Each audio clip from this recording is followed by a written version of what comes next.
Yes, sir, we promised you a great main event here tonight. Listen here. Andre, the giant WrestleMania! Hulkamania is running wild. My God, what the? It's not the world is watching. Are you ready? For the thousands in attendance and the millions watching around the world, ladies and gentlemen, let's get ready to rumble!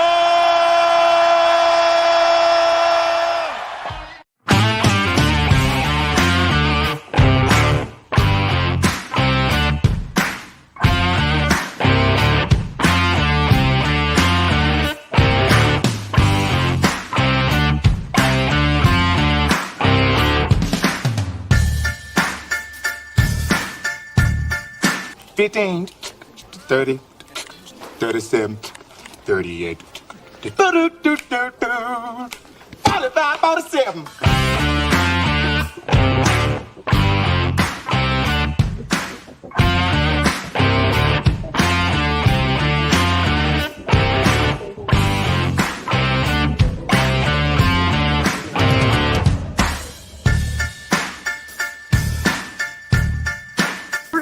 Billy, your mother's right. Your Minute Maid orange tangerine tastes great. It's got as much calcium as milk. If you say so, Mr. Loja. Yeah.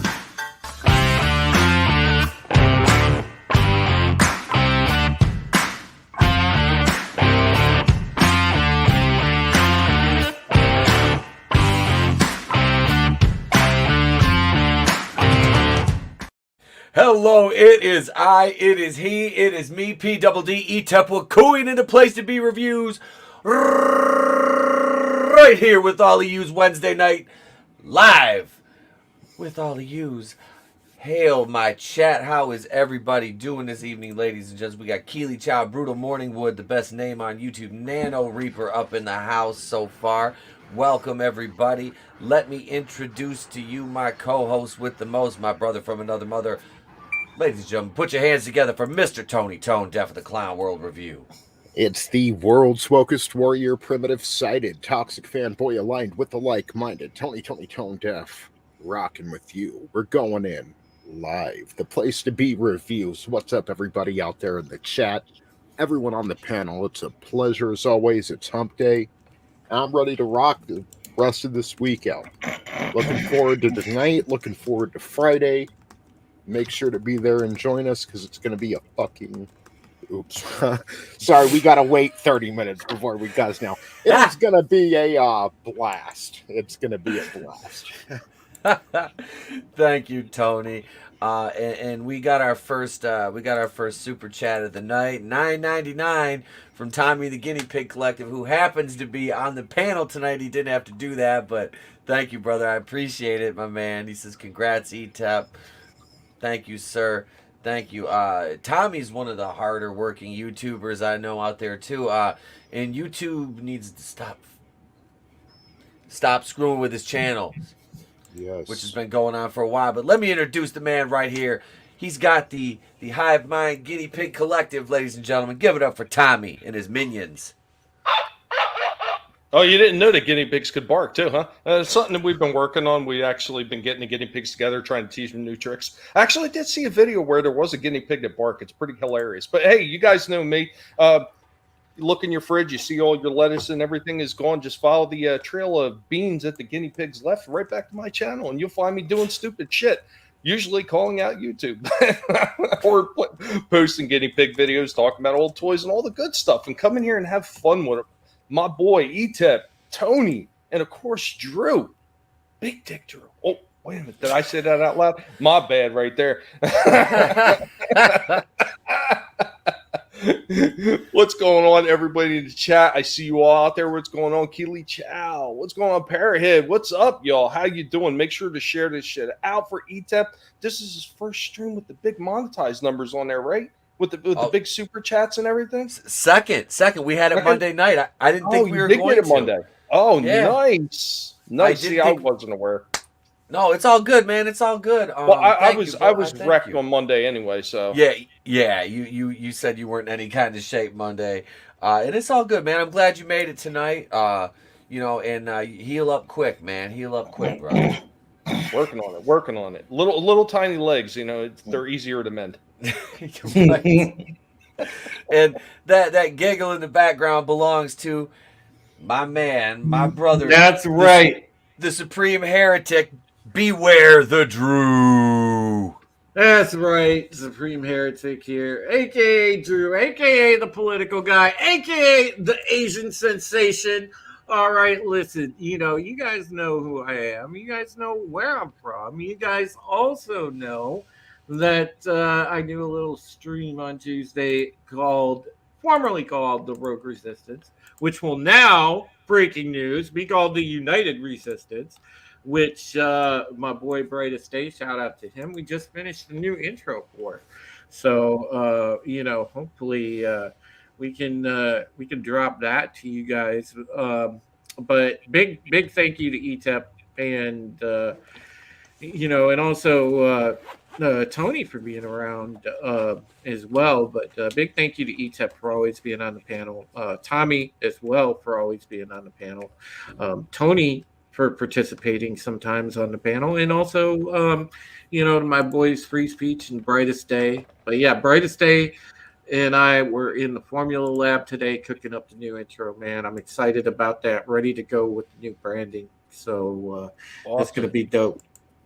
Well, while you guys are working on the intro for your channel, I'm still working on the outro for all of us, really. I'm trying to finish putting it all together. Unfortunately, the injury kind of threw off my entire schedule, and I haven't had a chance to finish it.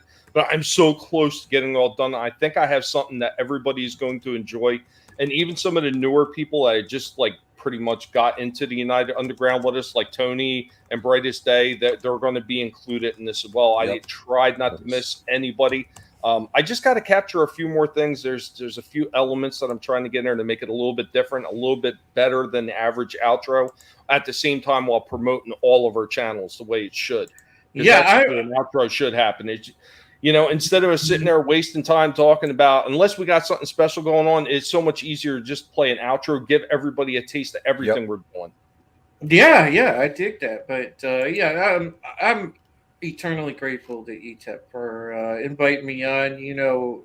It's nice to be poking around on his stream for a change. I think. Yeah, man. It's been a minute since you've been over here. Yeah, I know. It's been a little bit. Well, I'm kind of curious. Since he's poking around, did you get lubed up first, just in case? You got that Vaseline. Remember the hashtag Dix Division, baby. That's right. Hey, you don't want that big thing going in raw. Take it easy. No. Look at Parrot Head. Hail to the people's nose. Yeah. Keely Chow said ETEP's gonna have enough money to buy the CW. With these super chats, I will. Yeah, he might. Let's see. All you gotta make is $5. And we'll finally turn a profit on the CW to have that whole fucking thing looking like a early Millennium Carl's Jr. commercial. Oh, yeah, fuck yeah! With all them hot lesbians, hell yeah! I wanted to acknowledge this, and we have to welcome somebody for me to properly do that. Clone Geek at 906 said, "Doomtap, hell." Greetings, Dominions and Dumantite. It is I, the future ruler of the Upper Peninsula of Michigan, land that not even Wisconsin will lay claim to. It is I, Doomtap, with my fluffy kitten, Mr. Beans, who incidentally almost got smacked for chewing on the microphone pop filter, the little bastard. But anyway, I digress from my point, which is good tidings of news and well wishes from my inside source at Reddit. Lucasfilm. Now, folks, this might be hard for you to comprehend, but Helen Keller shot John F. Kennedy, yes. And also, tomorrow morning at 8:15 Eastern Standard Time, Kathleen Kennedy will be fired. Well, Until next time. I got a rumor for you, Doomtap. What is that? Did you know that Anne Frank's middle name was Kathleen Kennedy? Anne Frank? She escaped. Well, I'll have to send my famous bounty hunter after her. Sleepy Joe. Hey, man. Borders are racist unless they're in Ukraine. Yes, that's right, Old Man River. Now, be careful before you break your hip. Until next time, friends, Doomtep out. Well, you heard it. Kathleen Kennedy's going to get fired tomorrow morning. Well, I'm so glad that Doomtech broke that news. I told you all along that my finger was on the trigger, and I'm pretty sure she's the one responsible for everything that happened on set too. Probably a Trump supporter. Supporting Blumph. How dare she? Oh, man, we got a $2 super chat from Supreme Heretic, who's also on the panel. Thank you, brother. Congrats on the monetization. Thank you, sir. I appreciate it, my man. Yeah, absolutely, dude. Well, man, I appreciate all the it, hard-working grind you put in, man. Dude, you deserve all the success in the world, man. I try, man. I just try. Let's see what else we got. We got Superfan Adam Shawhan in the house. Hail. What up, Adam? Shut up. Hail, Superfan. So, ladies, we got a new one tonight. So, if we see something in the chat, let me know. We'll hit him with this or something crazy. Just let me know. That totally wasn't my. What? The first year I played.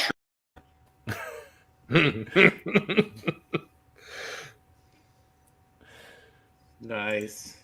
We got some Stone Cold. It's funny too, guys. Screen recorded, and it sounds like it picked up Tommy in the background, which is weird. Hey, before we get into topics, man, real quick, because because it is going to be Royal Rumble week, Yep. So, who do we all think is going to be the surprise? Well, let's introduce Black Angus. We got joining us. Not very late. He's here. We haven't really got into the full swing yet. So let me introduce to you, ladies and gentlemen. I just watched him over on the Phantom Collective stream, and hail, shout out to the Phantom Collective, my people's over there, Mr. Black Angus. How's it going? Yeah, finally I get to be on a stream. I was just thinking that. Finally get to hang out with Supreme Heretic. Yeah, what's up, brother? Oh, just unknowingly. I mean, ETEP talked about coming on again soon, but I didn't realize like a set date, and he just said like, "Yeah, come on." I'm like, "Oh, yeah, okay." I thought we set the date. I'm sorry, man. No. Finally, Angus has come back to the place to be reviews. Yep. Welcome, up, man. Angus? Good to see you, brother. Good to see you. Angus. But supposedly they're, and I don't know if this is because WWE's get desperate or what, but they're opening the forbidden door, and apparently Mickie James is going to wear the Knockouts title and walk out. And they're going to introduce her as the Impact Knockouts champion, whatever. Yeah. They're desperate. Dude. Well, if you see enough dollars flying out the door, sooner or later, you're going to have to make some changes. And which begs the question, if any other cross-promotion people are going to be in the Rumble, who's it going to be? Mickie James is too good to go back to them. They're fucking did her dirty. Oh, they did her 10 times dirty, dude. Dude, calling her as beautiful as that woman is, when they had that whole John Cena got bored with her and was done with her, and started getting everybody to call her Piggy James. Can we stop calling him John Cena? Can we just call him the pacemaker? John China. The China. No, he's the pacemaker because he's making everybody's heart skip a beat with how horrible his show is. I made it through one episode, and I was like, I haven't watched anymore. Hail Draven, what's up, brother? Welcome. Wait. I haven't watched it at all, surprisingly. But Angus, if you can get past the intro, God bless you. Oh God, that intro was so cringe. That intro was so cringe. The one part of the show worth it, we already clipped into a GIF, anyways. Yeah, I'm just surprised hearing this from ETEP. Like, I couldn't get through an episode. When you're on season 3 of Batwoman. Yeah, Batwoman's gonna start making me money though. Yeah. That's the thing, man. I went back and monetized all them Batwoman videos, but no, Peacemaker. It's like I watched the first episode, bro, and I'm like, I don't even have it in me to make a video, and I've made 78 Batwoman videos, and I'm like, I don't even have it in me to make a video on this. I'm like, well, you know what I think the worst thing about that show is there is actually a few moments in, because I watched the first 3 episodes, and I don't even know how I got through 3 of them, but in every single episode, there is a few moments that are decent. They're not bad. There's a few moments in each one of those episodes that are pretty good, but the rest of it is just filler garbage that is so cringe, and it just doesn't need to be there. It just takes away from the few decent moments that are in the shows. All right, so to get back to the question I asked, like real quick, predictions. Who do you think? Rousey will be one. I'm predicting Rousey because we already know Mickey James. I'm predicting Rousey. She'll be in the women's. Are we on the men's side, dude? I don't even know who they would bring back. Like Bubba fucking Chris Masters. Is he? Shit. I forget. Master He was Lock, he was all deflated looking because he's off the trend and everything now. I'm trying to think who. Like, what about? Here's a good one. What about for the women's if they brought in Velvet's guy? Oh, dude, I loved her and Angelina. Angelina Love, and TNA, the Beautiful People, dude. I freaking love those two. Actually, you know what? They would pull in a ton if they like surprise on the women's side. Would be like bringing Rosemary. Watch. They bring in. Watch Nyla Rose Brandon shows up. I mean, look, the only female wrestler. The only female wrestler that makes me stand up is Thunder Rosa, and she's under solid contract with AEW. So I don't know, man. I would like to see Rosemary and Thunder Rosa go at it. They're awesome. What about Brian Cage on the men's side? Is he under contract with anybody right now, or is he still Benjamin? Shelton Benjamin is I hated what they did to him. That cat should have been a world champion in like 2006, and they gave him that Shelton Benjamin and his mama storyline. I was like, what kind of wonky ass racist bullshit is that? Vince was just laughing in gorilla.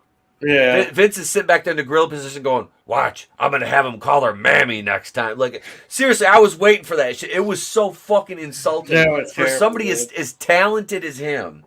It was shit. But I don't... I'll say maybe Charlie Haas.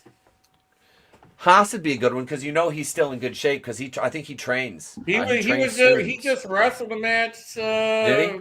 last week on Impact or something. No, see, if they really want to throw the entire WWE crowd completely off, what they got to do is they got to bring in Buff Bagwell. Oh God, his mom. Buff and his mom. I think the craziest rumor I saw is Cody Rhodes. Oh, yeah, Jesus. I heard something like that. I mean, Cody is the world's best heel right now, and I don't even think he realizes it. No, he doesn't. That's the thing. He doesn't have the self-awareness. I thought that was MJF.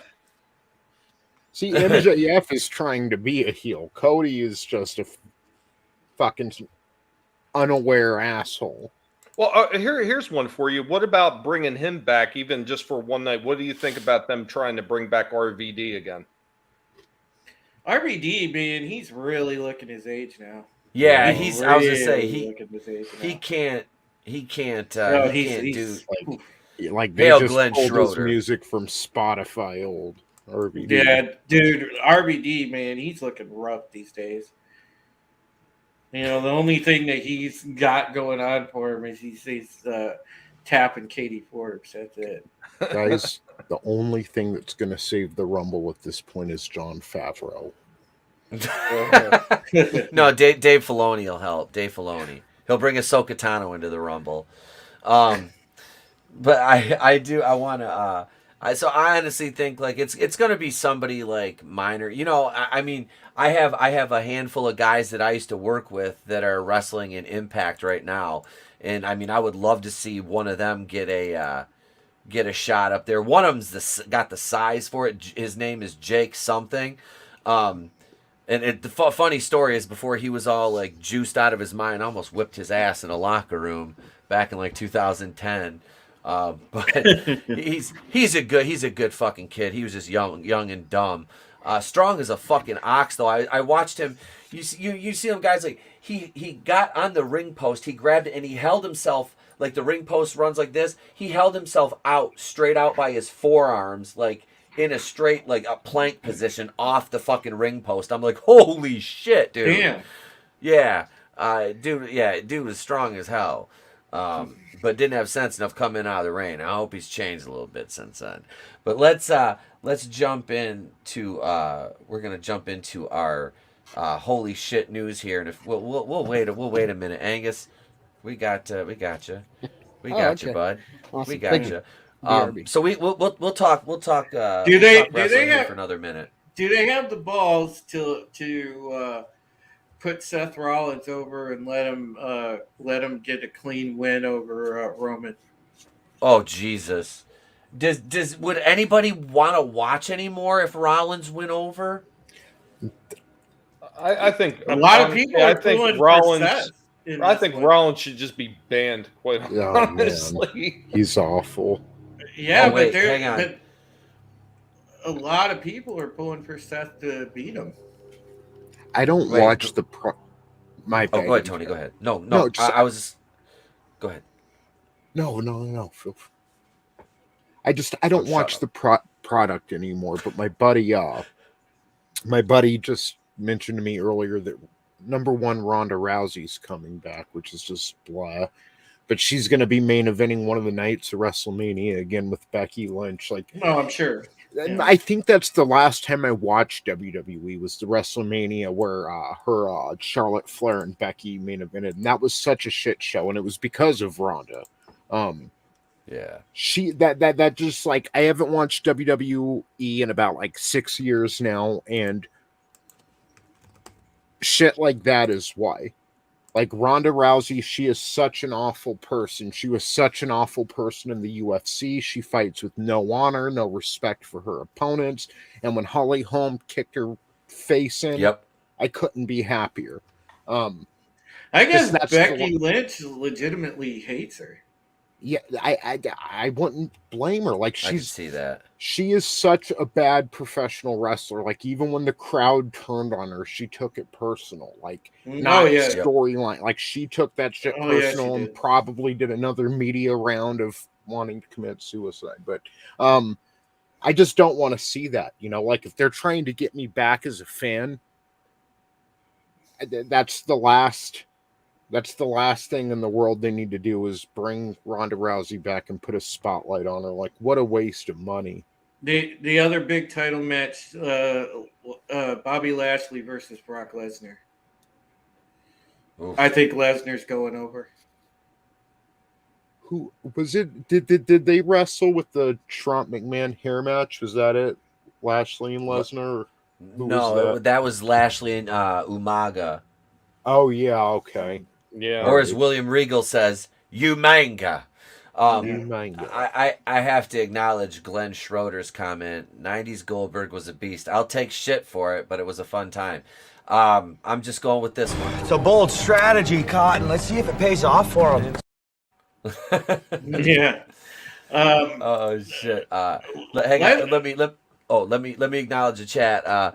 They're talking. Nano Reaper's talking about Boba Fett. He says Elder Fett ripped off Halo this week, which in turn ripped off Ringworld. He says and pulled a prequel era N1 Starfighter out for some member beer. I haven't seen it. I heard about that. I heard about that, Nano. I haven't even watched that show, but for like I haven't even watched the previews. I'm so uninterested in anything Disney does anymore. Yeah. Hail Darius Munchausen. Welcome, brother. Welcome. Oh, this is what's left of the main roster, Angelus. All right, you know, Lesnar, you got Lesnar, Rollins, Reigns, and Probably Orton and Riddle is about it. That's all they've got. Oof. I mean, they don't have a whole lot of talent to fill it out. You know, Charlotte on the women's side, and you know, she's kind of just got it in cruise control. She's not even really working at the top of her game. Yeah, I heard there was heat with Charlotte and the WWE stuff. No, I don't even think Becky's that good. You know, there's a lot of people that's like, "Oh, Becky's so good." You know, why is Becky so good? I haven't seen Becky really prove to me that she's great, other than she's a brawler. She's female Finley. Yeah, but she can't carry a promotion. No, she doesn't. She doesn't have the mic skills to do that. She's female Finley. That's what she is. You know, The she's Belfast brawler. Yeah, I mean that's with exactly his mullet and his mustache. Yeah, that's exactly what she is. You know, if they wanted a decent, and they always give people shit gimmicks. That's the thing I can't stand about, you know, WWE. It's like, you know, let somebody, you take somebody that's talent like Nikki Cross. You want to build a good feud, let her feud with Becky Lynch and let them like literally beat the piss out of each other. Yep. You know, and you know, if they're going to wrestle a brawler style, let the two brawlers go at it. You know, play up the whole like Scotland versus Ireland thing, you know, or yes, sir. Let me acknowledge the chat. What's up, Brightest Day? Hail, sir. What up, Zach? Brightest Day's in the chat. Listen, Angela's Draven. Draven stopped in. Gap Stargate. Hail, sir. What up, Gap? Welcome, Gap Stargate. Welcome to you. Yeah, we're just kind of talking a little bit of wrestling, waiting for Angus to come back, and then we'll jump into our first segment of the night. But he's back. Let's go fishing. Hey, Midnight's Oblivion, all the way from the other side of the circle, is in the house. Is Hail Tepasaurs. I like the names you guys are coming up, and we'll do that because I'm working on the channel membership stuff right now, so I'm gonna have to get some. It's gonna be cheap. We'll have some like custom stuff for you guys for all that. I got to get it all set up, and until it's all set up, I'm not gonna even mess with it. I just appreciate y'all coming and watching the show. That's all that matters. Thank you all for being here. Since the Rumble's on a Saturday, should we think about getting together, boys, and doing like a post breakdown? Is it this Saturday? Yeah, I'm down. I haven't watched a WWE show in a long time. What time is it on? Rumble should. They usually have their pay-per-views about, 7-8 o'clock? 7-8. All right. So it probably would be about, if you're doing a post-show, it'd probably be about 11:30-ish. I'm good with that. My wife will be in bed by then, so she won't care. Rumble was Rumble's fun, man. It was always my favorite because it's like days out from my birthday. It's usually shares the weekend with it, and like, yeah, it's the beginning of the best time of the year to be a wrestling fan. Yeah. Hail Phantasmagorical. Welcome, miss. Welcome. What's Draven up? said he's free Saturday too. Yep. All right. Well, that goes without saying. We got to get Draven. Yep. Oh, all yeah. right. We'll plan this then. All right. So let's get into it, ladies and gents. Here it is. This is probably one of the best. I think this is one of the best segments this side of YouTube, ladies and gentlemen. It is, if I do say so myself. Words are hard. That's what she said. Giggity, so am I. It's holy shit. It's holy shit news. Holy shit! Are you thinking what I'm thinking? I don't know. Were you thinking, holy shit, a swordfish almost went through my head? Holy shit! Holy shit! And all the assholes want us to shit all over everything. Holy shit!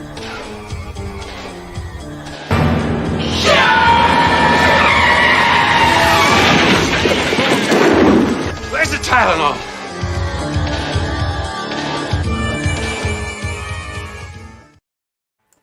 I got to give a shout out. Awesome one is in the chat. He said, Merry Christmas. Was just chatting to some atheist agnostics about God. Good times. Nice. Awesome one. Welcome. Awesome one. Well, we are over here on thesmokinggun.com for holy shit news. Drug suspect claim bag of syringes was for fishing. I don't know why, but I believe him. Yeah. You know,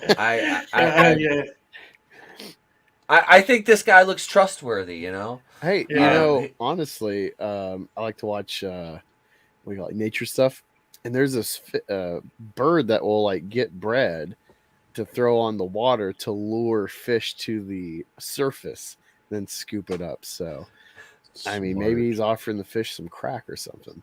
No. If you get the fish high, they don't struggle as much. They're easy to get. Settle down, Ben Roethlisberger. Hank Hill used crack as bait, so anything's possible. Well, let me tell you something about the last time I went fishing and used that there crack to catch the fish there, Bobby. Oh, damn it, boy. It was wiggling like George Floyd under... Never mind. I can't even go... It's Nice. we're at 32 minutes. Damn, demonetized. I got a super chat, $1.99 super chat from Black Angus Reviews. Thank you, sir. Everybody in the panel's giving me. Thank you, guys. Zack Snyder as a carrot. Hashtag release the Snyder carrot. As a member of the Guinea Pig Collective, we love carrots, and no. Zack Snyder as a carrot. Release the Snyder carrot. Starring Rob Schneider. This fall rated PG-13. What says we're going to do with the carrot? He's the same thing he did with that hot Shove dog. it up Batman's ass. Yeah. Hey, I mean, Flash, lube that up and put it up the bat pipe. Oh, that makes total sense. Is that why Batman always looks so angry in all those shots of him? I mean, every time I went fishing down at the pier, you know, I rigged a syringe at the end of the. That's usually what you use for bait is like, you know, heroin. I thought $1.49 super sticker, some popcorn from Darius Munchausen. Thank you, sir. Thanks, I appreciate it. Thank you, sir. Midnight's Oblivion says, "Is that Florida man?" Well, we're gonna find. It's a Florida story. It is Florida. It is, ladies and gents. A drug suspect. Oh God. Oh, should I? Oh no. Yes, you should.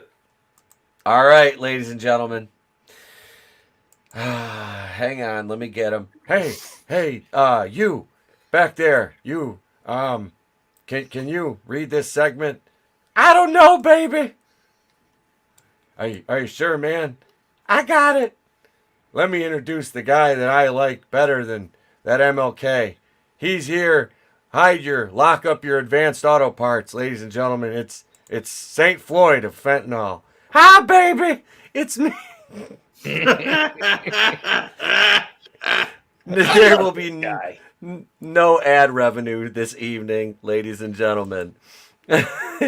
It's me, baby. It's true. A drug suspect found with fentanyl in a bag of hypodermic needles in Florida told police he used the syringes for fishing. According to an I can't do it. I can't. I'm kind of curious. Why does he starting to sound like Towley all of a sudden? Is this some kind of new promotional? What are you guys doing back there? I can't believe this. Poor Wheezy. There's no ad revenue tonight. None.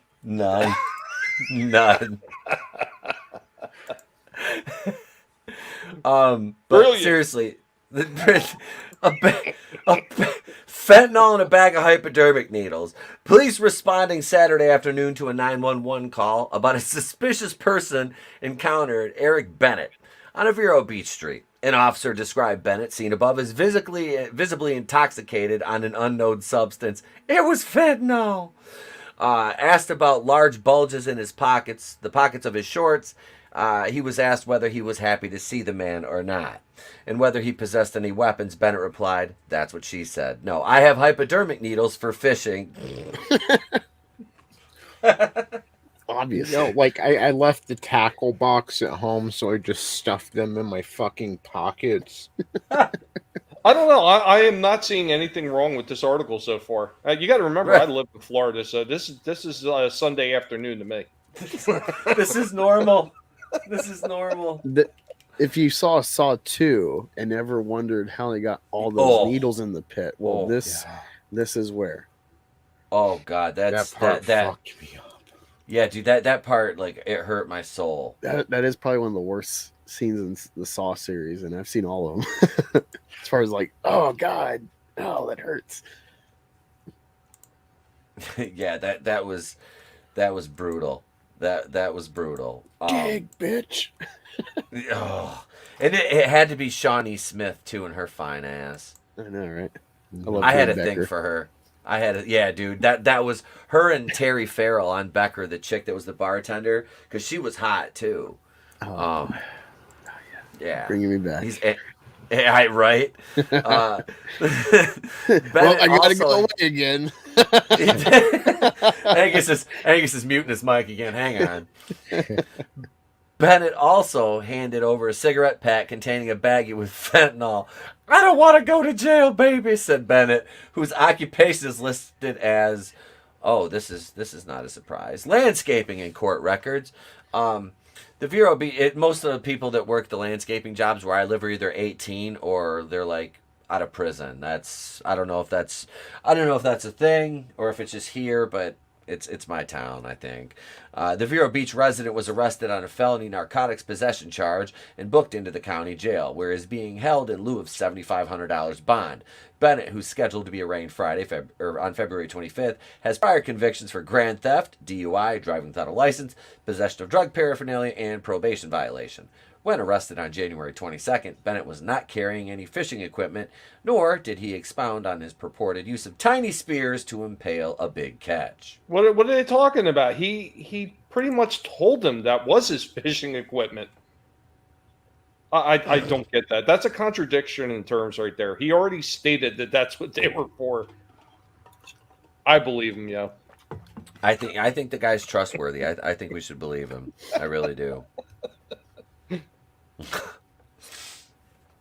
I also think he was probably trying to catch him a marlin is what he was doing.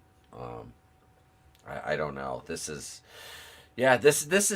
peak. I'd say that's kind of like a peak Florida man story. That's almost as good as the two 50-year-olds knocking one out in that tube on the playground in the middle of the day. But I'm not one to judge, right? I'm not judging. Let's see here. We'll go over to story number 2. Let's see here. Let's get this share ready. And hey, guess what? We're staying in the state of Florida. Not with the cartwheeling teacher. But woman flew to Florida, left kids home alone. Mom, 36, advised minors to eat candy for dinner. And what's better is we start this out with a Connecticut teacher in Connecticut left her 2 children at home while she vacationed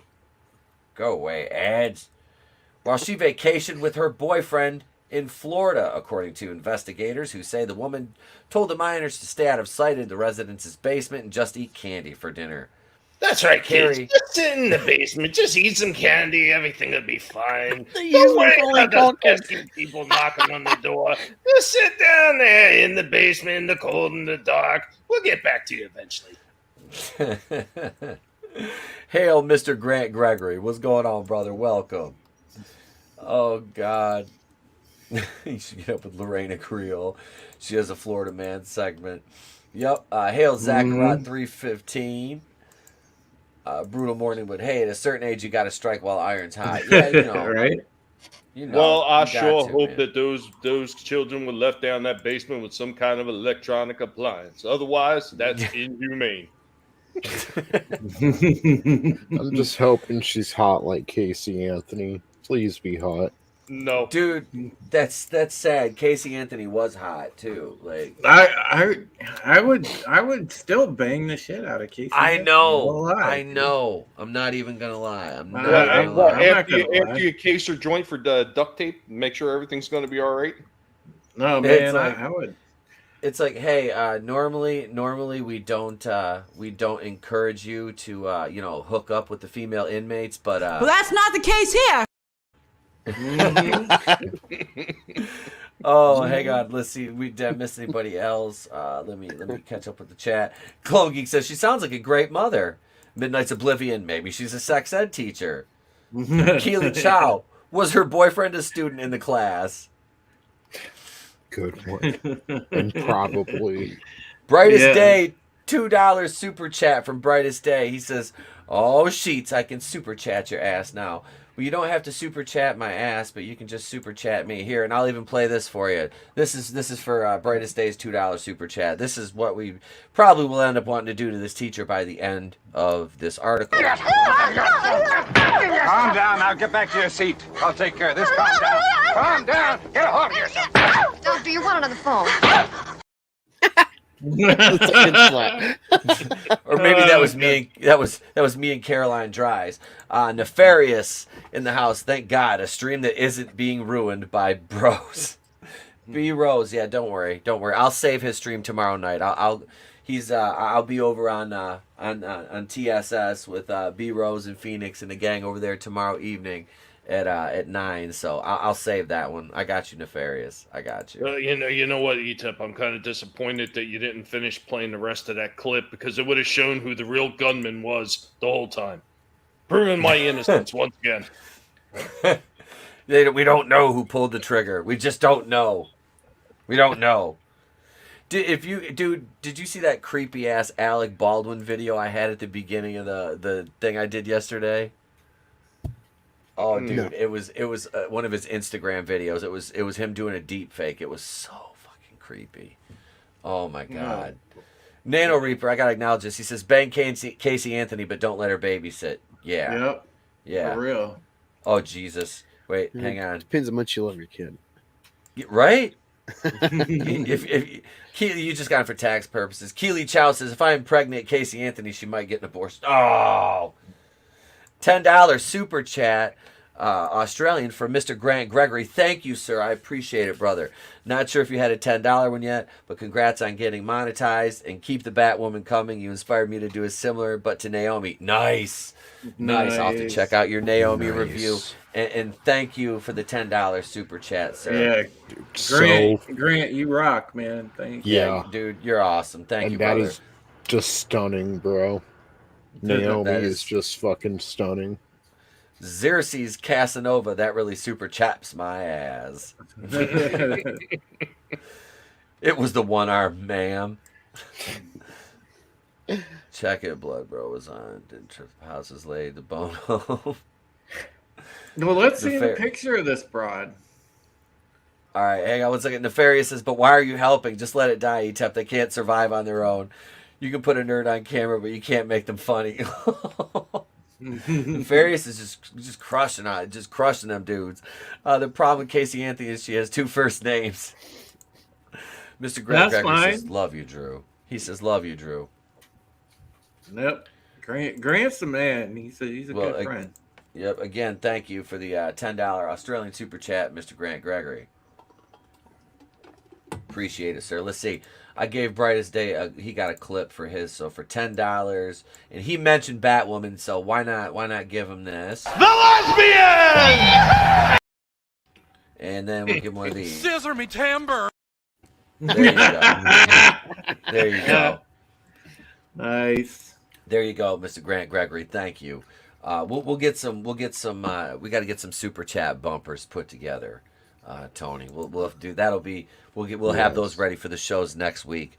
Some super chat bumpers. So here we go. Carrie Kavieska, 36, was arrested Saturday on reckless endangerment and risk of injury charges in connection with her 3-day trip to the Sunshine State in late November. Kavieska is free on $5,000 bond in advance of a January 25th Superior Court hearing. Please be hot. Police began investigating Kavieska. She got a big forehead already. Her ex-husband reported that she left the children ages 9 and 11 alone. Shit, waifu. In a Watertown residence. She kind of looks like a younger, prettier Sandra Oh. She looks like every single female Asian car dealer out here in Las Vegas. She looks like Yoko Ono. No, don't you put that evil on her, Ricky Bobby. She looks like Don't the you guy put that that evil played on her. in the live-action Jungle Book.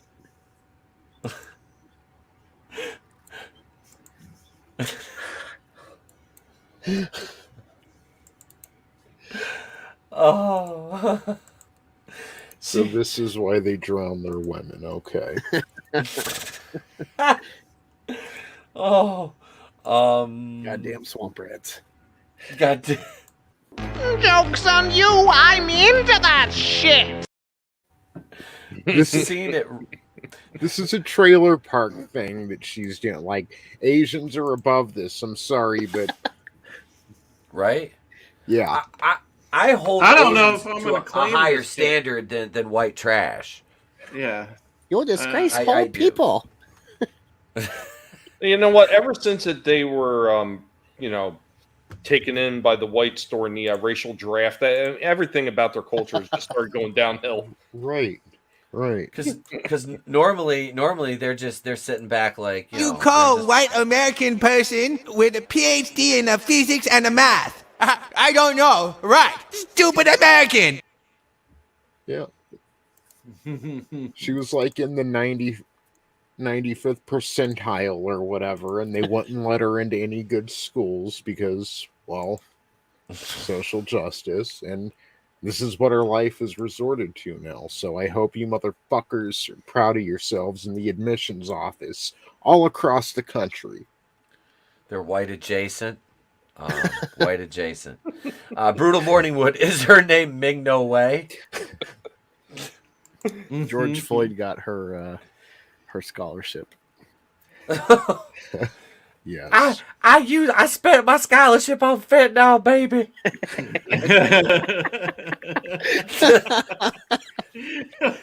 Hey, you need to get that clip of George Floyd where he's like dancing. Oh, when he's in the shop. You know what I'm talking about? Yeah. We'll have that. I'll have that one set. We'll have that one set to a beat for next week. So, seen it right. Kabieska, who has primary custody of the boy and girl, is a middle school teacher in the Waterbury School District. Not no more. Is detailed in an arrest affidavit. Kabieska's former spouse provided cops with a detailed series of incriminating texts she exchanged with her children while she was out of town. Both of you stay. Should I put? I'm not going to do it. Both of you stay in basement, wrote Kabieska, who advised the children to avoid the upstairs of the residence, just staying downstairs. When one child asked, "Are we going to school?" "No, right?" Kabieska replied, "No." Jesus. On Sunday evening, when one of the children asked, what are we going to have for dinner?" Kabieska answered, "Just eat candy, I'm sorry. And whatever is downstairs," she added, "I'll make it up to you." Kabieska, cops charged, wanted the children to stay out of sight in the basement. When one of the minors asked, "Can I pee?" Kabieska replied, "Quick, no lights." After one of the children wrote, "I'm sad, I put my batteries upstairs," Kabieska suggested the child go upstairs super fast, but noted, "Stay low so no one sees you." Say low so no one sees you. Just a riddle sneaky. Just be a riddle bit sneaky. I'm just saying they're riddle sneaky like a Japanese. Just a riddle sneaky. Remember Pearl Harbor? You know, see my kids, stupid Mongolians. Right? Charlie's in the trees. So is she running a household or is she running like a training camp? Like what's going on here? The Viet Cong reborn. She's arrested. Watch out for bungee stakes. Second step.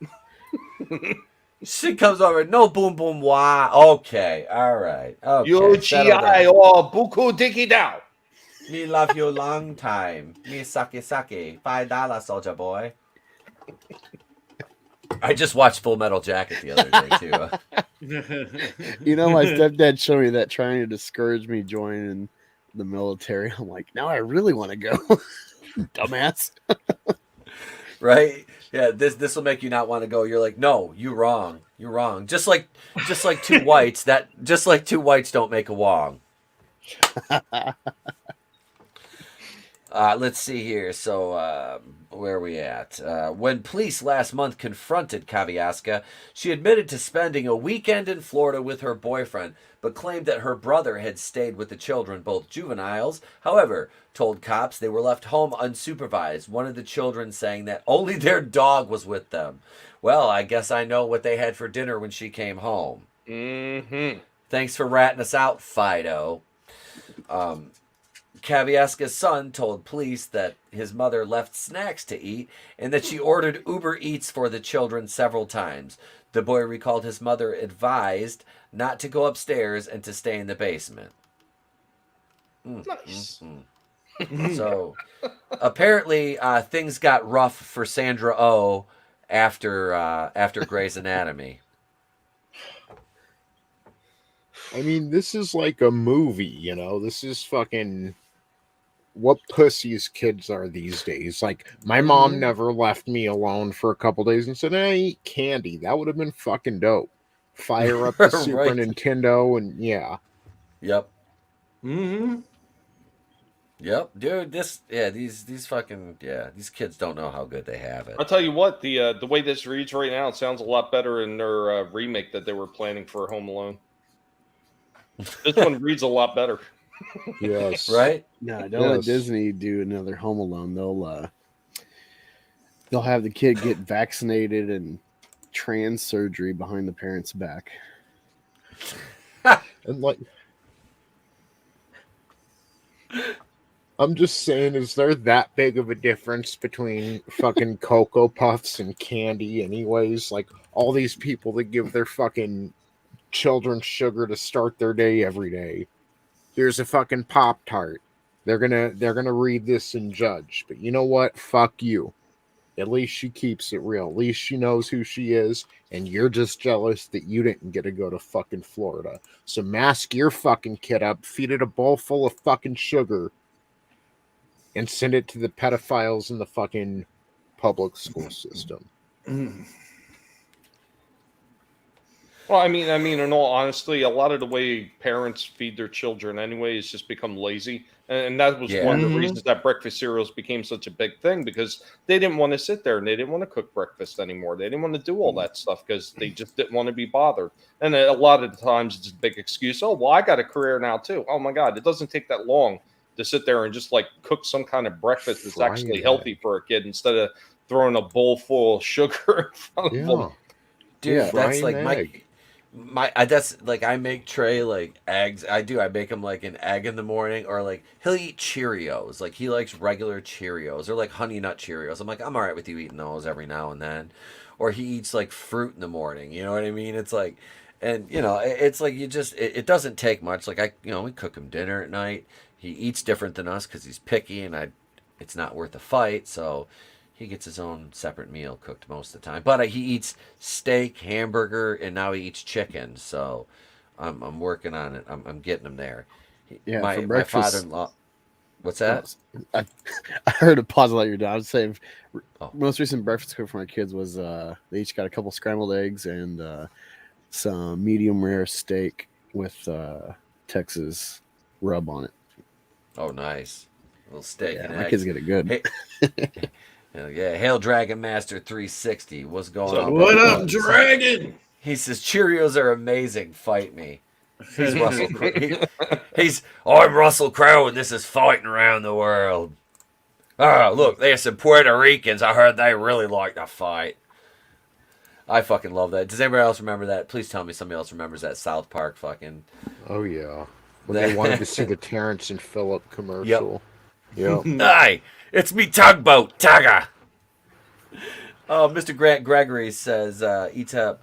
Breakfast should be thin slices of pig ass, tubes of cows, and a chicken's period on a plate. Breakfast and champs, right? Yep. See, I made bacon on Saturday. I made bacon on Saturday. I will go so far as to say, if you give your kid a toaster scrambler, it's probably 10 times better than giving them a bowl of cereal. Right. That's not really saying much. I'll make pancakes it's pretty easy too and quick. You know, I can make pancakes and I do that in the morning sometimes too, which I like because I fucking like pancakes. Because I got I bought a stockpile of Aunt Jemima syrup. Bite me. Yeah, take that. I got the OG bottles. What? Oh, I got the real OG bottles. You want an old one?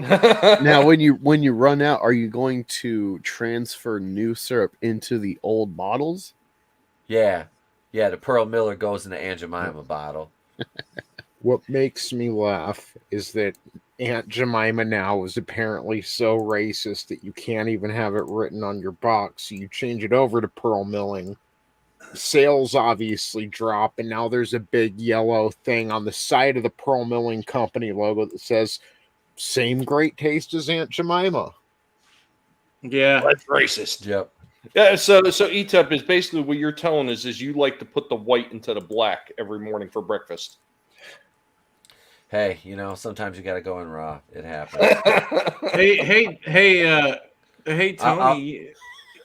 I was gonna say, you know that they that her family, like the lady that was famous for Aunt Jemima, they actually, they were paying her family, like on a lifetime contract. Oh yeah. For all the fighting against that. Yeah. Yeah, and when they decided to go woke, they basically screwed them with that. Yeah. It's like screwing 7 dwarves out of a rare chance at starring in a movie, you know? Like, I was born for this role. Weren't they going to do the same thing with Mrs. Butterworth? They were going to change the bottle and everything because they said that was racist too. Yep. Corporate. Just like Uncle Ben's. Uncle Ben's rice. Yep. Yeah. Oh God. All right. So here we are. Our third story. Dutch deceased after Brazilian butt lift operation in Turkey. This is an international story. Yeah, we went international news on this one. A Dutch woman died in Turkey on Monday after undergoing a Brazilian butt lift surgery. RTL News reports this. In the so-called BBL procedure, not to be confused with another procedure, never mind, the buttock is enlarged with the body's own fat. We deeply regret the situation.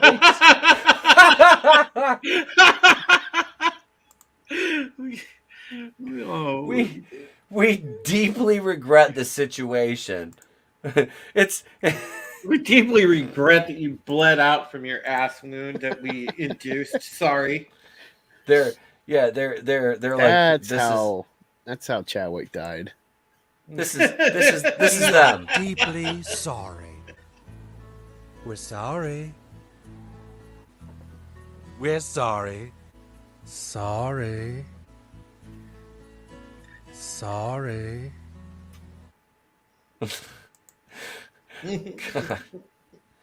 Yeah, they're apologizing. You know, they're sorry.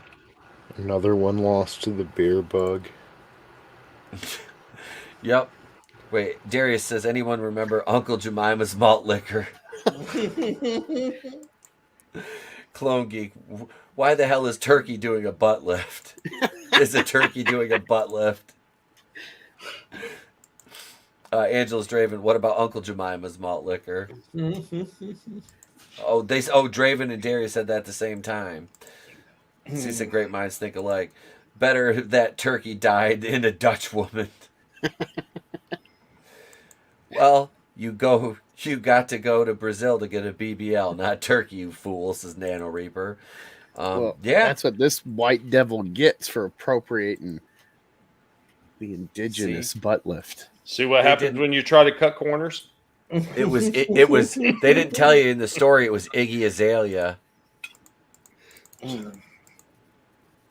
We deeply regret the situation.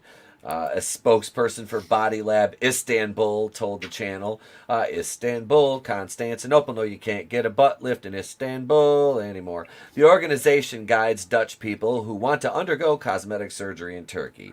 The surgery in which fat is sucked out of the body and put back into the buttocks, is known to be risky. Last year, a 39 directly in the buttocks. Lieutenant Dan, they took the fat out of my stomach and put it directly into my buttocks. LBJ's like, I'd like to see that. Damn it, Gump! Why did you say that to the president? I ain't got no legs. Son. God damn. Lieutenant Dan, can they take my fat out of my buttocks and make you do legs? Gump, you're an idiot. Just imagining it with Jello legs. Like walking around on 2 gummy worms. I just feel like You got no legs, Gump. Jesus. Hail Sam McCabe. we learned nothing from Kanye's mama. That butt lift has nothing on Lizzo. Oh shit. Oh shit. He didn't mention Lizzo. See? He didn't mention Lizzo Source think how big that booty'd be if she did that. Do my hair toss, check my nails. Baby, how you feeling?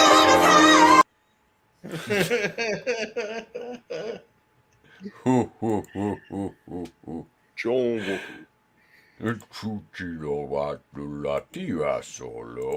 Settle down, Lizzo. You're still not going to play Whitney Houston. I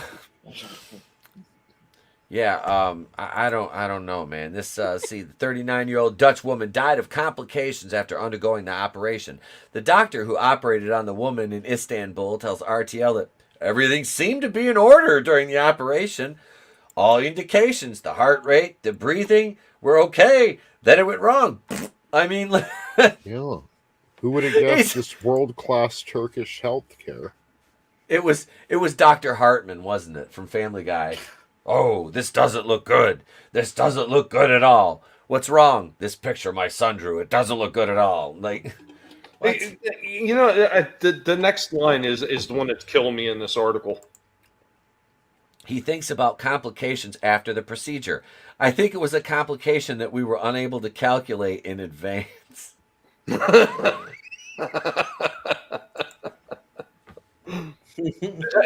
they take that from the Alec Baldwin playbook or something? Like, what's up with that? I think it is. I really do. Why does the Turkish doctor sound like a Jew? I think it's my reading. I don't know. How does a Turkish doctor sound? I don't know what Turkish people sound like. I'm just thinking it was a complication that we were unable to calculate in advance. Is he Turkish or Hindu? Doesn't really matter at this point. We've already filtered this article. Does it really potato. matter? He's like, my friend, look, buddy, it's okay, it's all good, buddy. Wait, what the fuck? I thought Turkish. No, I don't know. That's okay. We can butcher this article all we want. We didn't do as much damage as they did, so we're fine. I was thinking of Black Klansman, where he's like, show me your dick. You do something funny with your dicks. Pursuing Paranormal. That's what happens when you listen to WAP in the operating room. Oh God. Wait. Did these guys get legal advice from Alec Baldwin? That's good. I can tell you right now, no, they did not. Because if I did it, the shot would have been done perfectly. I mean, somebody else would have made that shot perfectly. I had nothing to do with it. Never mind. Clone Geek. So Brie Larson's foot transplant is safer than a butt lift. Is that like a personal attack or something? So what did the Dutch woman know about Hillary Clinton?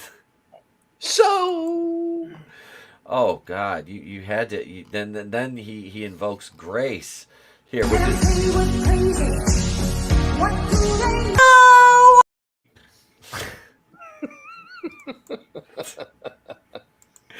Brutal morning wood. Turkish doctor gobble gobble gobble gobble gobble.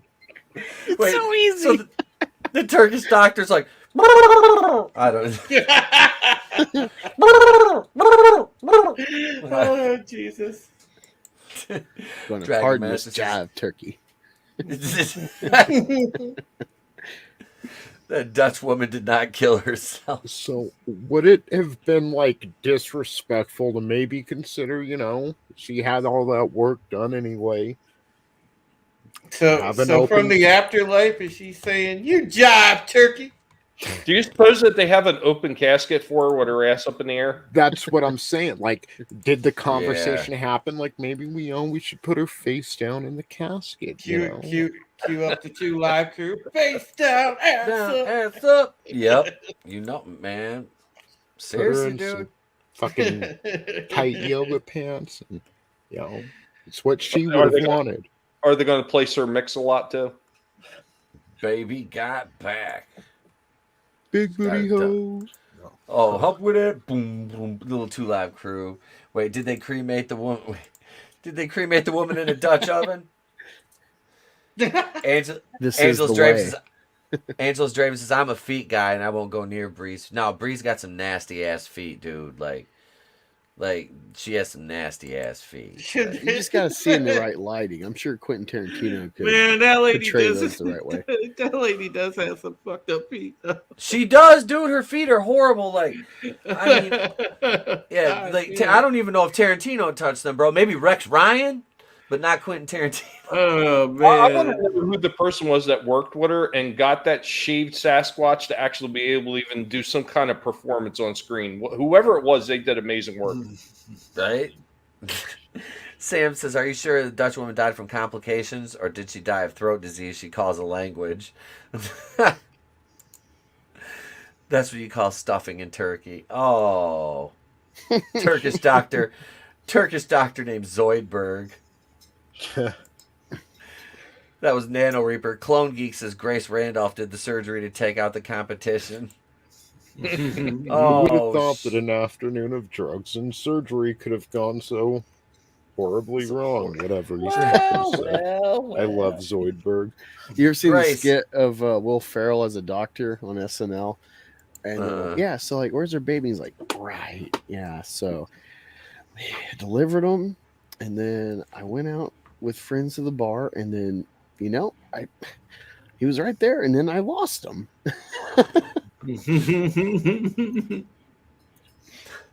Fucking Grace, did you do the butt implant? There ain't no fluff here. No. God, I cannot stand that lady. I'm in love with her. I love her. I'm in love with her. Oh wait, let me send you a picture you can show. Right. I saw this today, real life, and I thought, like, this is probably Grace Randolph's car. Let me see. All right, sending it to you now. Here you go. You DM it to me? All right. Yeah. Pull this up here. Oh yes, dude. I saw. I saw this on Twitter, and yeah, this is right here, and there we go. Billionaires can't buy Bernie, and then a Biden Harris sticker and coexist. Except they can. Yeah. Yeah, and they did. Oh, you sweet summer child.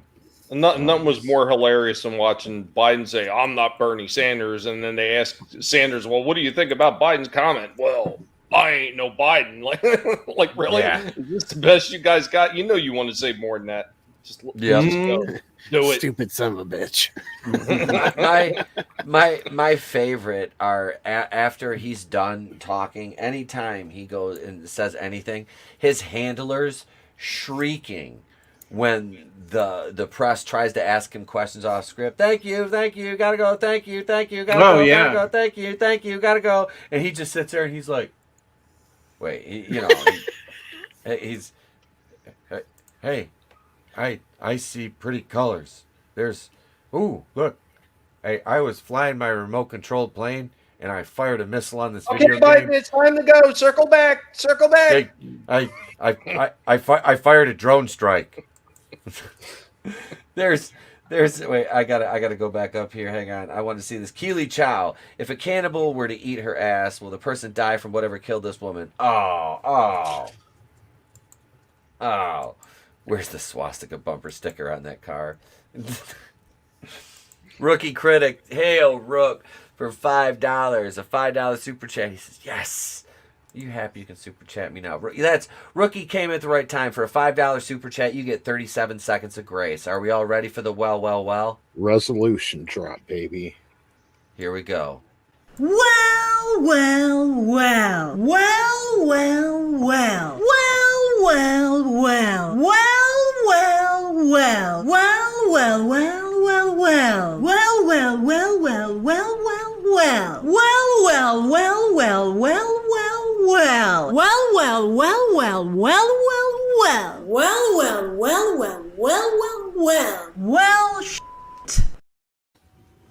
You know what? You know, every time I look at her face, and I could just imagine her without any makeup on, and hearing like dogs braying in the background and people screeching in terror.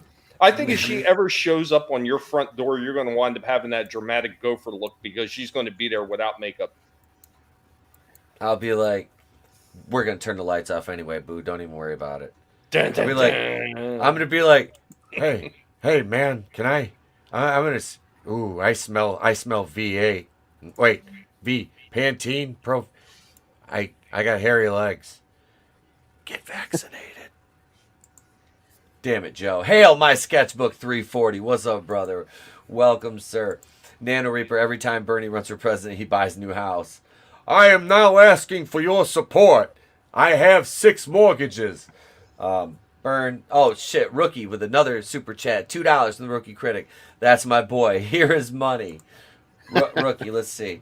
What do we got for Rookie? For, let's see, for $2. Let's see. Hang on. Hey, we'll go down here. You know, for $2, we'll give you some... We'll give you the Scott Steiner math. You got a 50-50 chance of winning, but I'm a genetic freak, so you got a 25% at best. Your chances of winning drastically go down. You got a 33 1/3 chance of winning. I got a 66 2/3 chance of winning. You take your 33 1/3 chance minus my 25% chance, and you got an 8 1/3 chance of winning. There we go. Slow down there, Rookie Critic. Slow down. It's Mitch McConnell. They got to get off the stage for his Adderall wears off. Hail the lovely Sherry. Hail Sherry. Welcome, Miss. Welcome. Well. She probably just came in. She's like, oh my god. Wait. Well. What was my line? You know, Jill. the thing. Jill. Slow down there, Joe. You know, the thing. You're moving a million miles an hour. Borders are good, but Hunter was a great wrestler, and he did not. That was Parmesan, and I'm the president, but it's not really me. Has anybody seen my cocaine?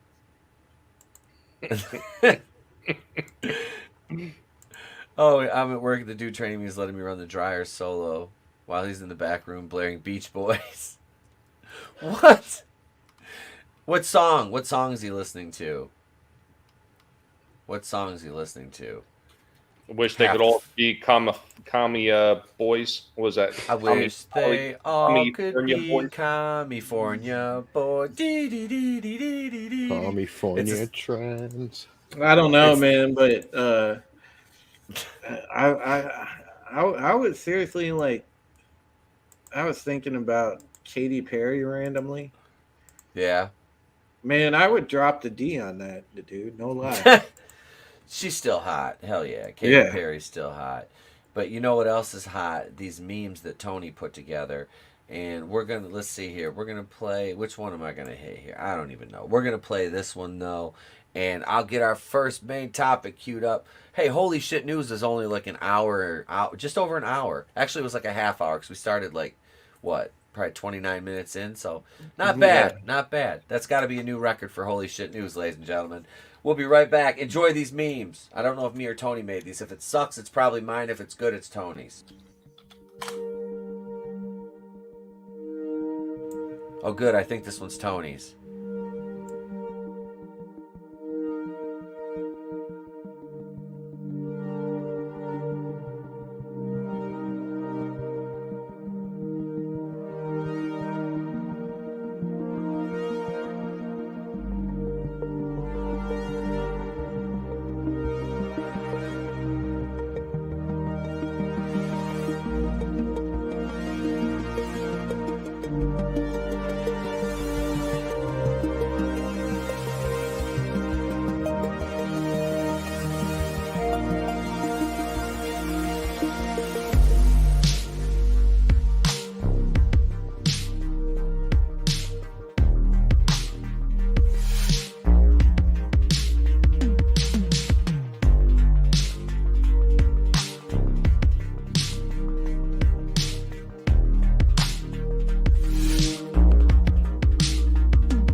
There it was, ladies and gents. There it was. And here it is on the screen. We represent the Lollipop Guild, the Lollipop Guild, the Lollipop Guild. I can tell already this article is going to come up short. Wait, you know, he's really I think Dinklage is really reaching with his comments here. I don't know. But yeah. And we'd like to welcome you to Munchkin Land. Disney instantly caves into woke criticism of live-action Snow White film from Peter Dinklage, which, honestly, I don't know. The Walt Disney Company instantly caved into woke criticism from Game of Thrones actors Peter Dinklage. Is it supposed to be? This is John F. Trent, actor Peter Dinklage, for their upcoming live-action show Snow White, starring a race-swapped Snow White and Rachel Zegler. And he's in the Cyrano movie here. Yay. Dinklage appeared on WTF with Mark Maron. I hate Mark Maron. Yeah. I'm sorry. He's an idiot. Yeah. Where he stated, well, you know, it's really progressive to cast literally no offense to anyone, but I was a little taken back. They're very proud to cast a Latina. At least he called her a Latina. You know, he didn't say Latinx. Actress is Snow White, but you're still telling the story of Snow White and the Seven Dwarfs. So, he continued, take a step back and look at what you're doing there. It makes no sense to me, because you're progressive in one way, but you're still making that fucking backward story of seven dwarfs living in a cave. What the fuck are you doing, man? They don't live in a cave. They live in a house. It has a door and shit. It's a pretty low blow by him.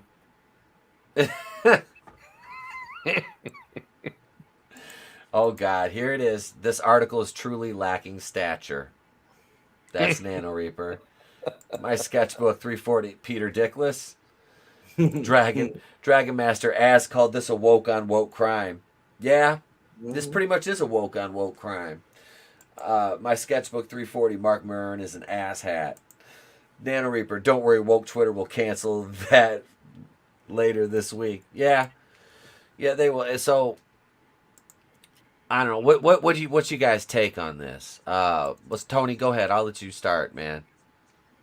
It's just more of these ladder pullers, these gatekeepers in Hollywood. They make it to a certain level of success and they just pull the ladder up so nobody else can follow them. It's disgusting. Again, we live in a world of creators and destroyers, and that's as simple as it needs to be. You either contribute and add to humanity or you take away, and I think Peter Dinklage sits solidly on the side of destroyers. He cost, I'm sure, what are fine people notoriety, jobs. It's going to be even harder to make their fucking rent this month, and you know, he should be ashamed of himself, but his head's too far up his ass to even realize he did anything too wrong. big. I was hoping one of you was going to say his head's too big. Well, I mean, come on. It's not his fault the bar is set so low. It's just sad, you know, it really is sad. It is. It is. All short jokes aside, it is sad. You know, it's but we talk about all the time, except about, you know, the reason why they want to go and essentially rewrite history, get rid of a lot of the culture and everything else. And it's for this reason, because they want this new sort of modern culture that they're building to be the thing. And no matter what they do, or no matter how much they try and push it, it's never going to be the thing. Because, you know, people know the difference between, you know, quality, entertaining things and this garbage that's being put out. And these assholes from Hollywood that sold out and decided, well, we're going to run in the direction that the wind's blowing, come hell or come high water. You know, they're no better. They're a bunch of they're a bunch of complicit fools, man. Well, it's all about the revisionist history. They want to be, at the end of the day, on the side of what they feel is going to be the prevailing thing. Unfortunately, anybody with common sense knows that none of this, whether it's, whether it has to do with current events, whether it has to do with pop culture, anybody with common sense knows that this isn't going to be the prevailing thing. These projects continue to lose money, and rightly so. And I just love seeing these woke astards, go down the drain where they belong every single time. And what was the comment that he made something about his soapbox because it was so important to him? The one that he has to get a stepladder to get on top of? Yeah. This guy got a this guy got a swelled head because he made a fuck ton of money off Game of Thrones and thinks he knows something about something, and he doesn't know jack shit.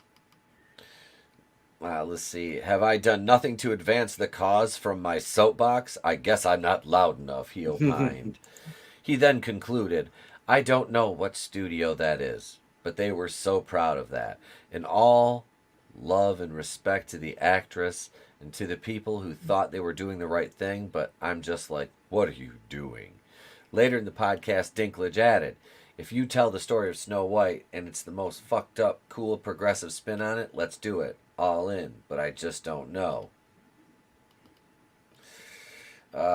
Disney spokesman responded to Dinklage's comments, telling The Hollywood Reporter, to avoid reinforcing stereotypes from the original animated film, we are taking a different approach with these 7 characters and have been consulting with members of the dwarfism community. Oh my God.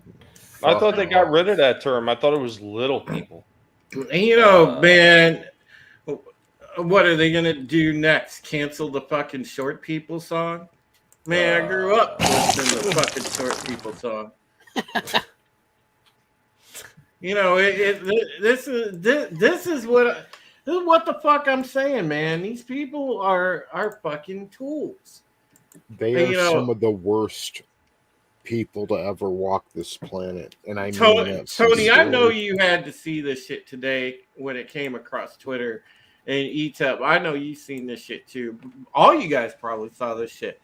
The fucking where that asshole Michael Rappaport, that fucking idiot.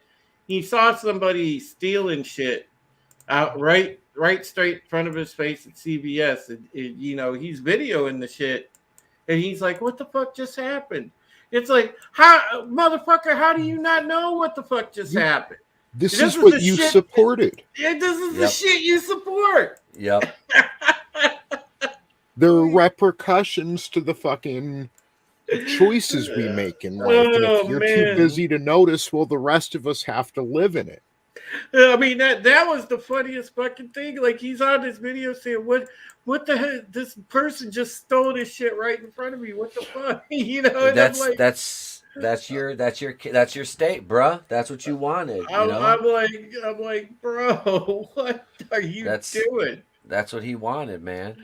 I mean, everything about what he said and everything in this article really just comes across as low-hanging fruit.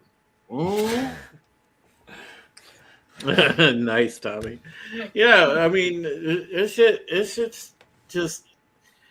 I laugh anymore when even the woke people are fucking criticizing the woke people. Yep. It's great. Woke like as woke on woke violence. It was Ripper that said it first. Yeah, woke on woke violence, man, and that's what it is. Oh God, my sketchbook says Peter should move to Guatemala. His short man syndrome would be cured. Right. I worked with a kid who was he was adopted by a family, but he was originally from Guatemala. Of dwarves. That would have been, if he was a Guatemalan dwarf, it would have been much cooler.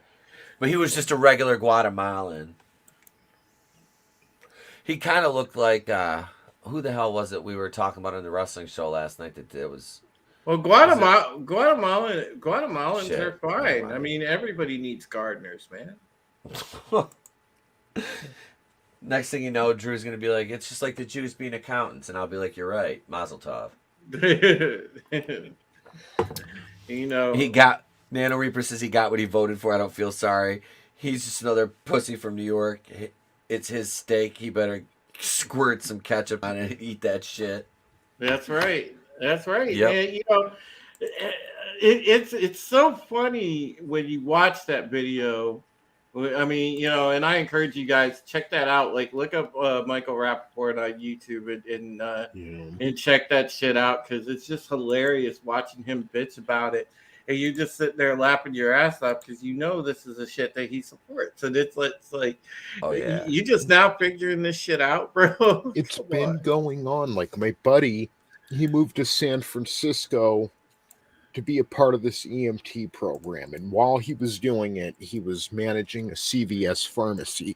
This was in 2017. And he was telling me people just walk in here, take whatever they want and walk out. Management instructed us not to confront them. The police won't do anything. So this has been going on. So wait until 2026 when Rappaport realizes what's going on with the trains. Like, you fucking douche. How out of touch are you? This has been going on for a long time. Well, there's a lot of Hollywood types, you know, and listen, I have, there's one actress I know that I talk to periodically on Twitter. She's been in a number of projects, and she just doesn't say anything about politics, period, because she's scared to death. Yet another one I know besides her, another actress that she was in, you know, she had guest parts in Stargate and some other projects. She won't talk about politics either, you know, because she's scared to death. Because, you know, the ones that want to say something or to have their own opinion or even share their opinion, they can't because they know the instant that they do, they'll be blacklisted if it doesn't go along with the popular narrative, and it's terrible. You know, and this is in the industry. This goes from on camera talent to behind the camera talent to, you know, just about anybody that works on a movie or television set. It's bad. It's really bad. I feel for the people in that industry who aren't drones. But I do in a way, but in a way too, there are others who speak out, even if it costs them everything. And it's like, if you know what's going on is wrong and you're not willing to speak out on it, then I mean, you can't be upset with the repercussions of your. There's certain ones standing up, Tony, and I appreciate that. Like, you know, I feel like Matthew McConaughey in a way he's doing it very subtly, but I think he is. There's some other, you know, fairly notable people. You know, obviously Gina, Robert Dobby, yeah. You know, so there's people standing up. It just, but there's not enough. Well, the problem, Drew, is the same problem that's been since all this stuff really started, you know, snowballing, especially with social media and everything. And the biggest problem is it's not even so much these morons that are sitting there talking all this shit like this little short bastard, but it's all the people that just want to follow in line with what everybody else is doing, what is the current trend, what is fashionable at the time to do. And you got all these people that are just sheepling in right behind it. I mean, I had a 3-day war with a bunch of idiots over that stupid green M&M stuff. And they were coming at me with some of the most retarded comments that you could even possibly imagine, just because they had no basis for their argument. They got mad just because I simply said that I was not going to be a consumer of Mars products anymore. And that upset them greatly because, well, it has to have something to do with this green M&M shoes being changed. No, it has to do with the messaging behind what the company is saying. But you people are too blinded and too stupid to even realize it. And once that snowball has already started, They can't stop. They can't get off that train. And every last one of those idiots need to follow in line. Fortunately, for somebody like me that wants to argue with those nitwits on Twitter, they make it so easy for me to just clown the holy shit out of them for 3 days. Yeah. And they're in a lawsuit for child slavery. We should all be a little pissed off right now. Well, you know what? Here's my thing about that, though. And you know what? You could probably say I'm a little bit wrong on it, but you know, is it wrong that Hershey and all these other companies are doing that? Absolutely, it's wrong. But who should we really be going after? Shouldn't we be going after these countries that are actually enforcing child labor to begin with? Yeah. Or our government that allows them to conduct business that way. Yeah. I mean, the problem is they're trying to hit the residual effects of it instead of the actual direct result, which is these countries that are still doing it.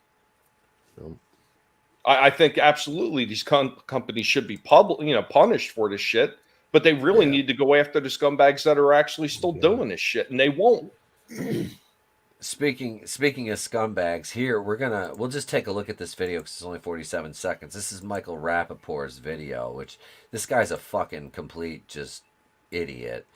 But we'll watch this video real quick here. All right. Oh shit! I just seen some shit that Tug posted on Twitter. Fucking Frosk deleted all her tweets. Well, there's nothing. She blocked me right away. I threw a nice quip at her, and I got blocked immediately. There's nothing like you know, like taking your L like an adult, you know. All right, let's see what Rappaport has here. Yo, I'm looking at this shit. This dude, this motherfucker. Yo, this dude is. I can't believe I'm seeing this shit. This motherfucker. Yo, this fucking guy just filled his 2 bags up with everything in Rite Aid right here on 80th and 1st Avenue. He's walking down the street like shit is Gucci. Look at me in my face like what's good. I was watching him the whole time. My man just went Christmas shopping in January. He had the condoms, the shampoo.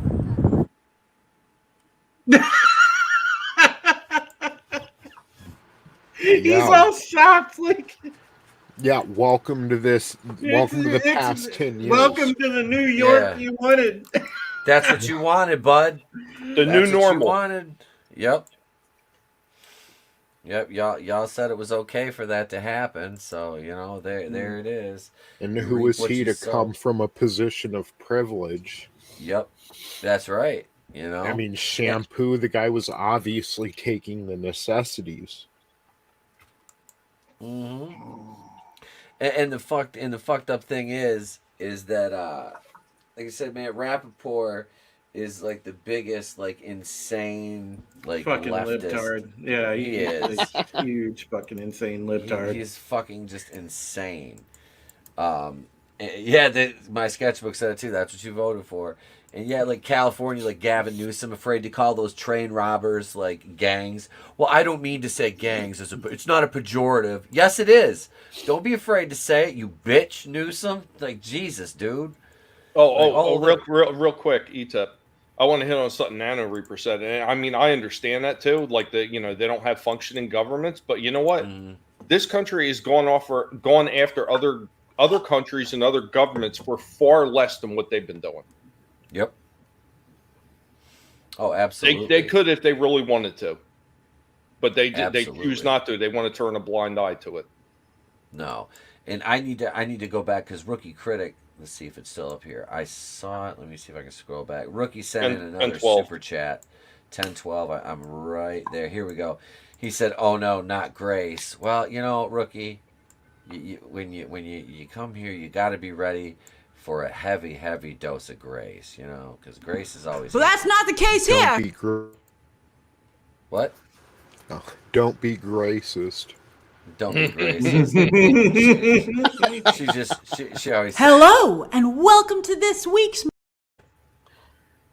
With her surprise face. I think it's those crazy cuckoo eyes of hers that really just like it just Hello, stomach. and welcome to this week's Ookie Cookie. That's what does it for me. It's right. It's that you've got this. I feel like I'm listening to Quentin and Josh. He's got dead eyes, like a doll's Got the eyes of a doll.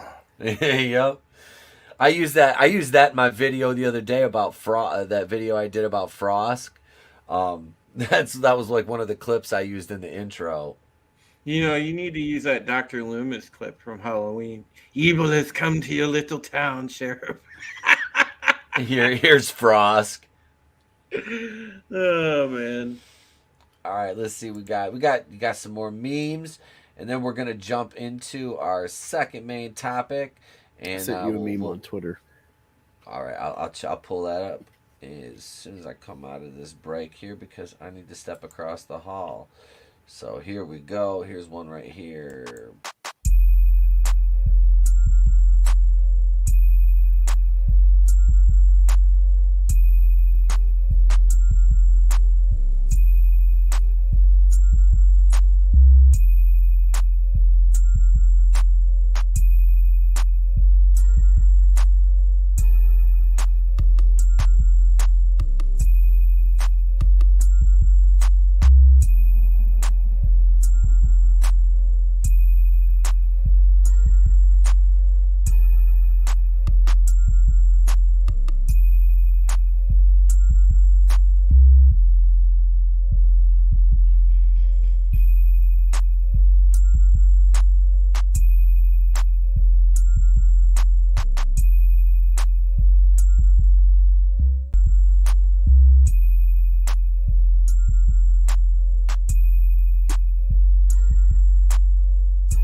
Want to support?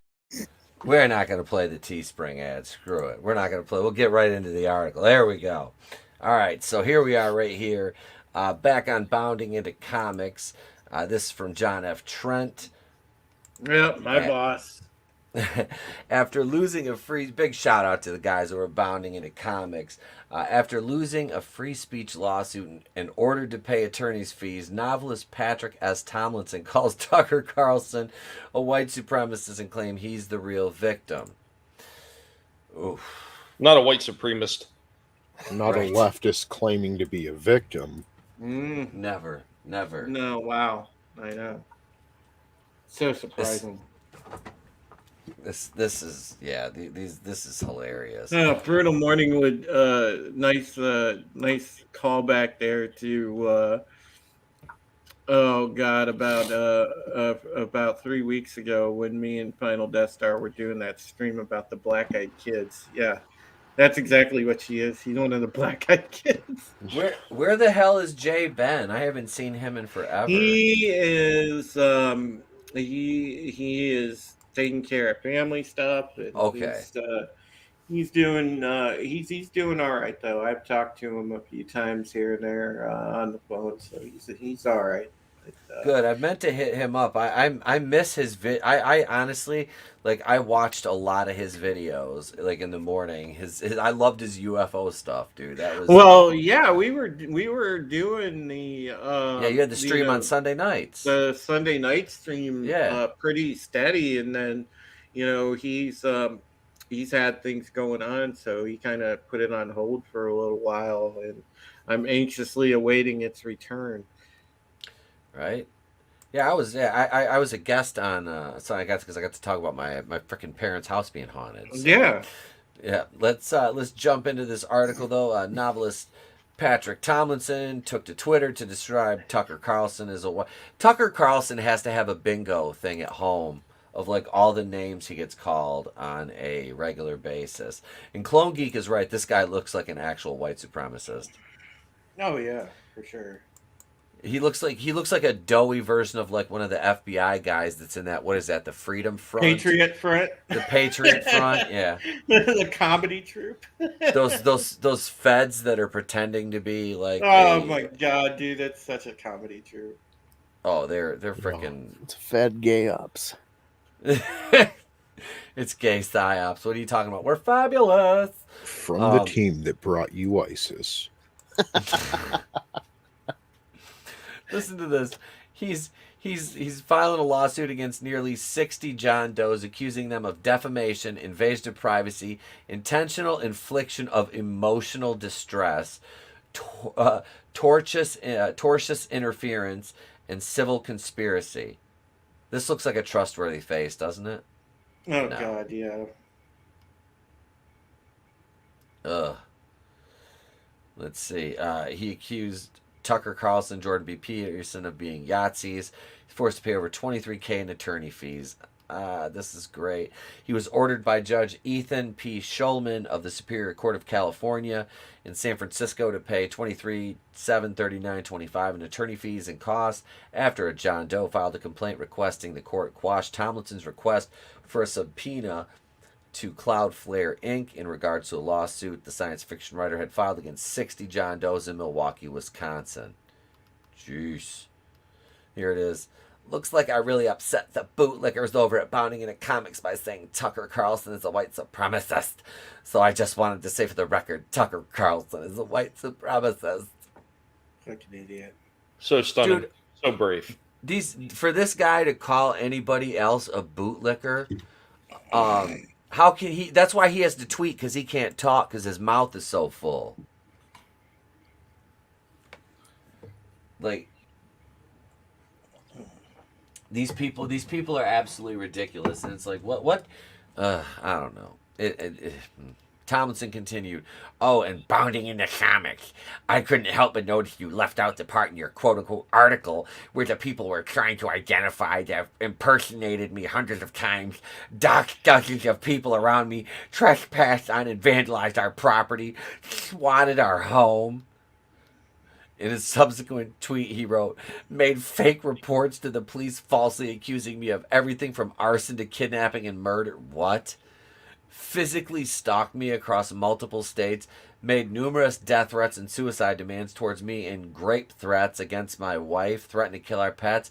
I'm more shocked that he's married. Mm-hmm. These people are absolute lunatics. Like, this is full of what? Dragon Master. This dude is full of shit. He's full of soy.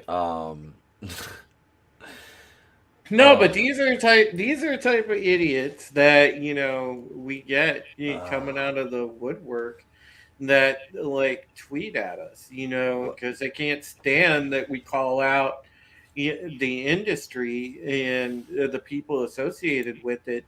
Whether they be writers, whether they be artists, whatever, that do dumb shit, we call them out, and they don't like it. Because, it's like, oh, how dare you publicly call me out for being an idiot, even though I'm an idiot. And then they come at us with the vitriol. And this guy, right. He was a piece of work, man. Yeah, dude, this guy is just a fucking idiot. Just hearing everything he said, I wonder how many blanket parties he was a part of, and that's why he's so angry now. Mm-hmm. Yeah, like this dude's just from Tomlinson, a 29 tweet threat. I'm sorry, but when you do that, like,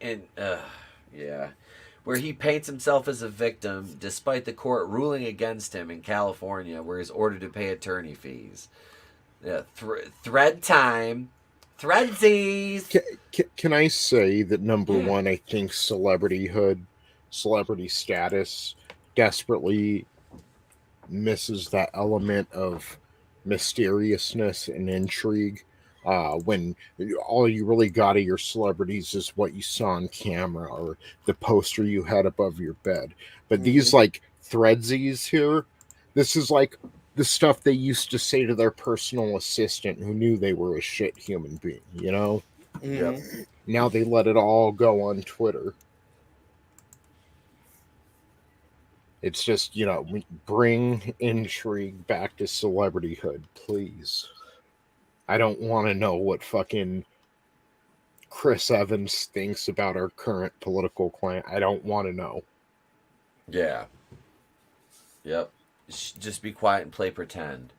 Like, that's, you know, it was, for someone to do this back then, it meant something. Like Hanoi Jane. It was such a big deal because most celebrities just didn't let that be known back then, what they thought of things. Or we were much better off back then with that. Yeah. And that's just people talking about what feeds the divide. I mean, a lot of things are feeding the divide, but that's a big one. That's a big fish right there. Absolutely. Yeah. Well, if they don't have their victimhood, what do they have? Nothing. Yeah, they don't have anything, Tommy, besides that. And you know, that's what is that's what's so striking about this whole thing is you know, without that crutch of victimhood, I mean, there is really no leg to stand on with a lot of this stuff. You got no legs. It's I got no legs, Lieutenant Dan. It's almost like that meme where it shows an apartment with a chair, a TV, a PlayStation, and a refrigerator, and it's like, men can live here and really be happy. It's the same thing, but mentally. They can't just be themselves and be content. They have to throw out that virtue. They have to throw out that victimhood and get a certain approval from those around them. And they can't just be themselves and be happy. That's right. Well, they can't be happy. Their oppression and their victimhood won't allow it. Perpetually, you know, the lifestyles of the perpetually offended and triggered.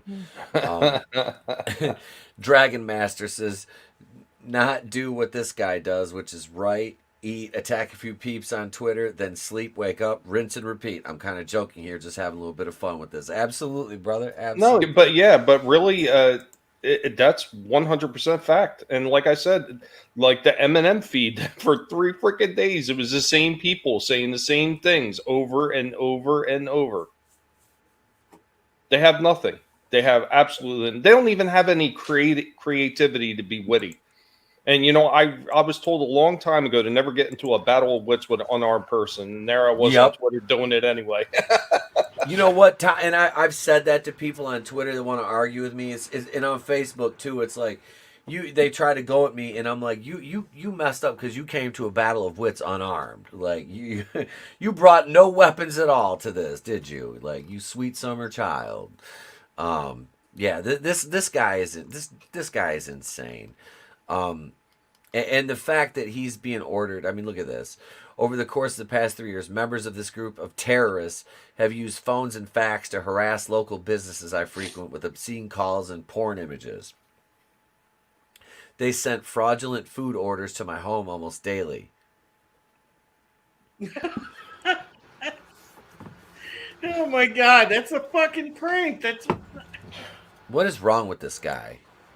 Like, I mean, this dude sounds like he's like, I'd like to see proof of this. Has he ever shown any proof of it? Like, if not, I'll take of all the things that didn't happen, this didn't happen, the didn'test. And every single one of his non-coherent rambles, he's always got to include at least one buzzword in every single one of them. Mm-hmm. Yeah, this guy, I mean, They've used the contact forums and websites a dozen of prominent people in my industry, usually women or POC, who they see as more vulnerable targets, once again to impersonate me and send sexually or racially demeaning messages, hoping to damage my professional reputation. You have done that yourself. He truly has. You have done that yourself. It sounds like it's You're something right, to catch with the Twitter mob.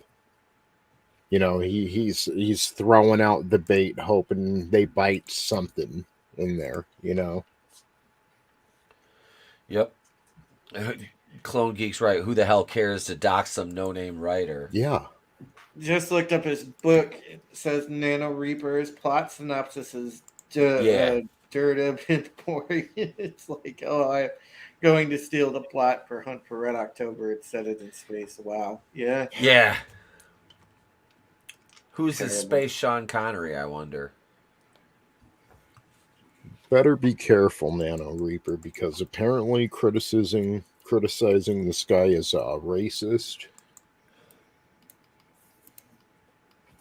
They text me dozens of times every single day from multiple anonymous spoof phone numbers numbering in the thousands. They use these harassing texts to defame and threaten, and often sharing the spy shots they've taken to try and intimidate me. He continued on his accusations.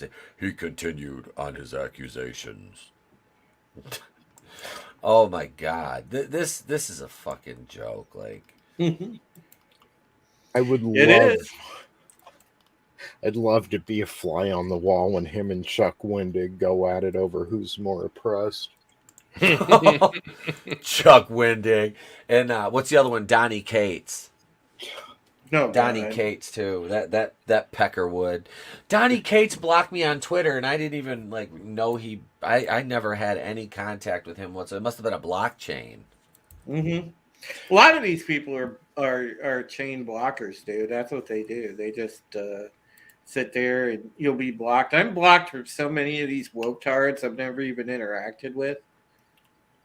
This one right here was made me one of the most proud was Scott Mendelson blocking me, because I was like, Scotty's blocked a lot of bigger channels. I'm like, now he's blocking the little guys. I'm like, yes, I finally made it. Good night, Clone Geek. Thank you for joining us, brother. Be well. Have a great evening, and let's see, what do we got for Clone Geek? Here we go. This is outrageous. It's unfair. But what about the droid attack on the Wookiees? Mm-hmm. Let's see. Nano says, you ever notice this only seems to happen to left-wing writers and not right-wing writers like Larry Correa or Michael Z. William? Maybe it's because those two have a shit ton of guns and not dildos. Mm-hmm. Oh, I'd like to see this guy in the same room as EBS. Depends on who you ask. They sent me chicken fingers and I'm vegan. Better yet, put him in the same room with Frost and freaking Vito. Oh, God. Vito'd think Frost was an never mind. Vito was in there fucking simping out for Frost, asking her to be on his fucking channel. I heard somebody was saying that supposedly he had worked something where he's going to have an interview with her.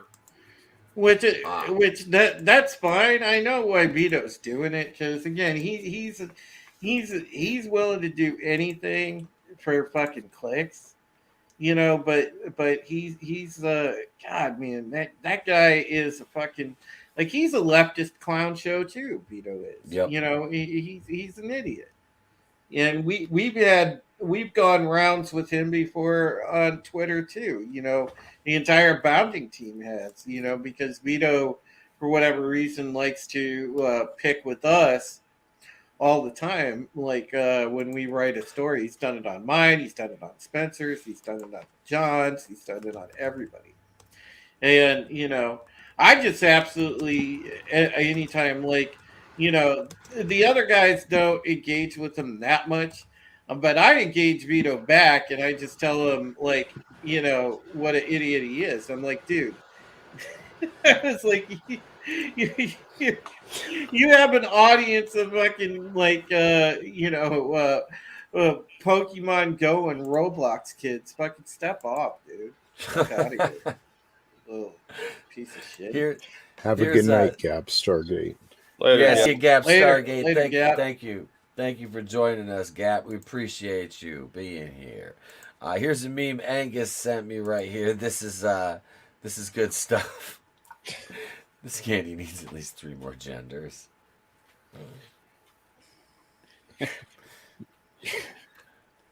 There's not even a rational explanation that you can give to this.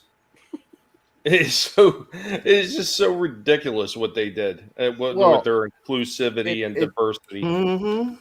I don't know if you saw. There's this article from like a year ago. I don't know the state of the investigation or court case, but apparently Mars and other candy companies, Nestle and stuff, are in court for essentially child slave labor for like chocolate or harvesting or whatever. Yeah. We kind of hit on that earlier. We hit on that earlier. And the one thing I did say about that, Angus, is I said here's the biggest problem I had with it.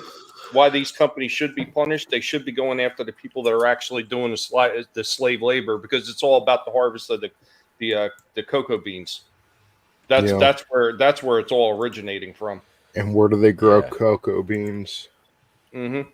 Africa, South America. Yeah, South America too. Yeah. So you want to talk about POCs and it's all front. Yeah. It doesn't matter because the frickin' narrative doesn't count over there, right? Well, think of it this way: Colin Kaepernick's getting a check cut by Nike for doing social justice ads for my brown people's, my oppressions and stuff. Yeah. Doing a Netflix deal about the NFL draft is slavery.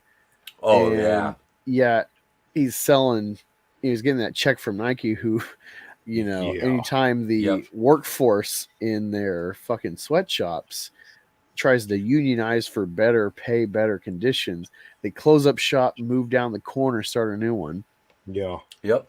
And put up the suicide nets. Yeah, the blinders are a bitch, ain't they? Right. Hail Tank Ferret. He says, ahoy, chat and panel. Look at Brutal Morningwoods has actually lived like 10 minutes from the M&M factory. Dude, go get me a 55-gallon drum of the peanut butter ones. I would say get a filter for your water. You don't know what's in their runoff. You might feel a bit genderqueer in a little while. It's gotta smell pretty awesome over there. Maybe No, you're wrong, Angus. You're wrong. We're gonna put the spike proteins in the water in the M&Ms, and you're all gonna get vaccinated, whether you like it or not. Maybe if you're lucky, Mark Ruffalo will make a movie about your town like he did with that town in West Virginia. Was that Dark Water? I ain't heard of that. Yeah, that came out a couple years ago. Because I have a friend who's from that area, and they say, this is about the hometown, you know, and it's about how bad the water was. But you guys, I can't believe you guys. I can't believe you guys did that, making fun of him. You're wrong, Rand Paul. You're wrong. It's me, the Fouch. Get your candles at drdeath.com. I don't care what anybody says. That man is brilliant. Don't worry about your freedoms. They're stupid. You almost killed a chick. Yeah, I love Arnold. Everybody should drive electric cars. Everybody drive a Prius. Arnold is driving like a Yukon XXXL and almost kills somebody in a Prius. I didn't do it on purpose. I didn't do it on purpose. Well, that was almost as good as GOT Terminator. preaching that nonsense. And then what did she do? She jumped in a stretch Hummer. Look, I'll just wear my hacksaw Jim Duggan skin the rest of the night. Ho! There we go. Yeah, see, you know, hey, sometimes you just gotta wear your hacksaw hat. Hey, man. Hey, take that hat off. Let me smell your hair. Bet you it smells nice. Like the inside of my mama's purse. Werther's Original and Mothballs, Joe. Werther's Originals and Mothballs. Werther's Originals are the shit. I don't care what anyone... Yeah. And not those bullshit Aspel soft chewy caramels. I mean the fucking OG ones. That's the shit. Look at Brutal Morningwood says some days it smells like chocolate, some days smells like fried chicken, some days it smells like chocolate covered fried chicken. That sounds amazing. Okay, that actually sounds fucking delicious right now. Not just because I'm kind of high, but because I'm hungry too. Because I had Chinese food for dinner, and well, you know what they say. Once you've had dog, you keep eating. I mean, now, did the kids have candy in the basement? Yeah, I left him candy in the basement. I was like, look, there's some M&Ms from Mars down there that other child slave. You know what? Just enjoy the M&Ms. There's a desk of Cheez-Its down there and a drum of grape jelly. Where are you getting these units? Where are you getting these units of measurement? Why do my M&Ms taste like children tears? They taste like the tears of unfathomable sadness. Yeah, these undernourished. That's why I made the pretzel M&Ms to hide.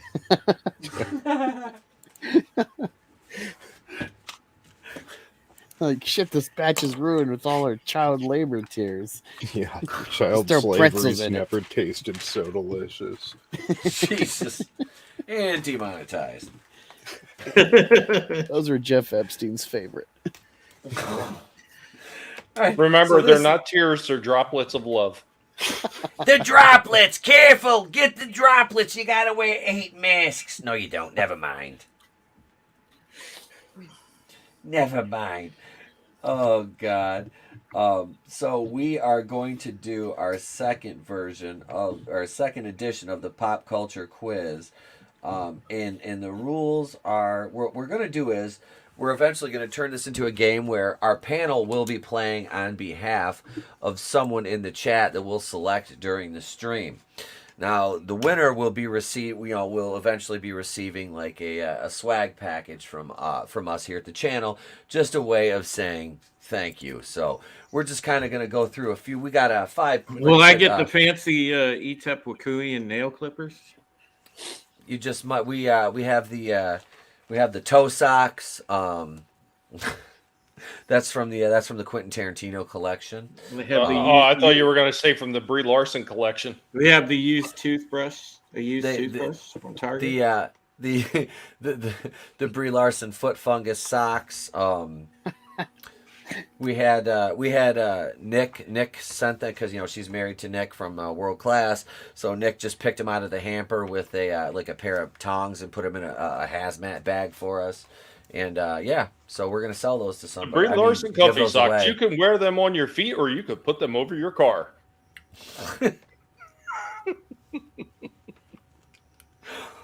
All right, so I've got the names on my highly sophisticated scoreboard. I've got the names written down here. And so here we go. First to 5 wins. And we'll start out with this. Let's see. This is now it's just first one to answer in here. What flavor of Pop-Tart does Buddy the Elf use in his spaghetti in Elf? Strawberry. Tommy was strawberry. Tony, what'd you say? I've only seen this movie once and I can't remember. I'm just going to take a wild guess, vanilla. Angus? Crap. I haven't had Pop-Tarts in forever, so I'm trying to think flavors. I'm going to go... fuck. Yeah, I don't know. Frosted cherry. Brown sugar. All right, so we got brown sugar, strawberry, frosted cherry. The answer was chocolate. Chocolate was what we were looking for. Godzillionaire, what's up? He says, does the swag bag contain the official ETEP Raiden hat? There's only one of those, and my wife got it in China. I'll have to get some. We could get some made. That'd be actually kind of cool. Does this rag smell like chloroform? Yes, it does. With my nose, I could smell it a mile away. I was gonna say, E-Tip, I love your Barney Fife date night hat. You like that? It works. It works. All right, let's see. What shocking Wes Craven horror movie carried the marketing tagline, "To avoid fainting, keep repeating, it's only a movie"? Nightmare on Elm Street. Wasn't it? Nope. Did he do Hills Have Eyes? Oh, No, but you're in the right ballpark. Scream. Angus. It is not Scream. Schindler's List. Oh shit. No, fuck. What was that? The Last House on the Left. Yes, Angus gets it. Yeah. Last House on the Left. I was going to say, I Spit on a Grave was a different company. And to Tony's question, Tony's answer.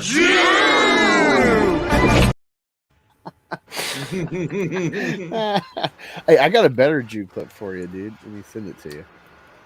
All right. It's from Let's see Wisecrack. here. Oh, nice. All right, let's see. Okay, we'll go with a question about our favorite Ghostbusters director, Paul Feig. What pop vocal group performs at the wedding in Bridesmaids? Pussy Riot. I couldn't get through Bridesmaids, so I don't know. I actually did not mind that movie. Never seen it. All Saints? No. It was, anybody else have a guess?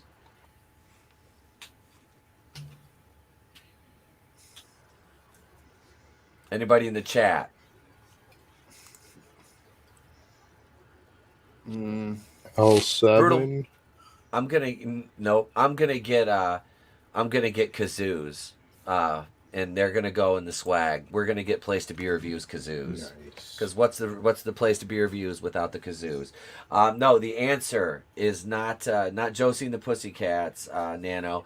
It was Wilson Phillips. It was Wilson Phillips. Let's see here. What American writer-director starred in several iconic European-produced spaghetti westerns? Quentin Tarantino. Clint Eastwood? Yes, Clint Eastwood. Angus. Duh. All right, so I was Angus thinking to Django Unchained. Nice. Love that movie. That is a great movie. That movie's really Place- fucking woke, but it's really good. It's just a good movie. Place to Be Reviews here with all you kazoos. I'm gonna have to, like, seriously, everybody's gonna have to, everybody in the panel will have a kazoo. We'll have to play kazoos. We'll do it. It'll happen on Monday probably. Let's see. So Angus is at 2, and everybody else has nothing right now. You have nothing. Let's see here. Who played park owner John Hammond in Jurassic Park? Fuck, I don't know that dude's name. Colonel Sanders. Oh, let's hear what Mama has to say. We're all very interested. Well, Doomcock's wrong again. I was not. You lying sack of dookie. Anybody have a guess? His brother, yes. Somebody in the chat already got it. First to see it in the chat. Oh, that's his brother? David. His brother Attenborough's narrates. Yep.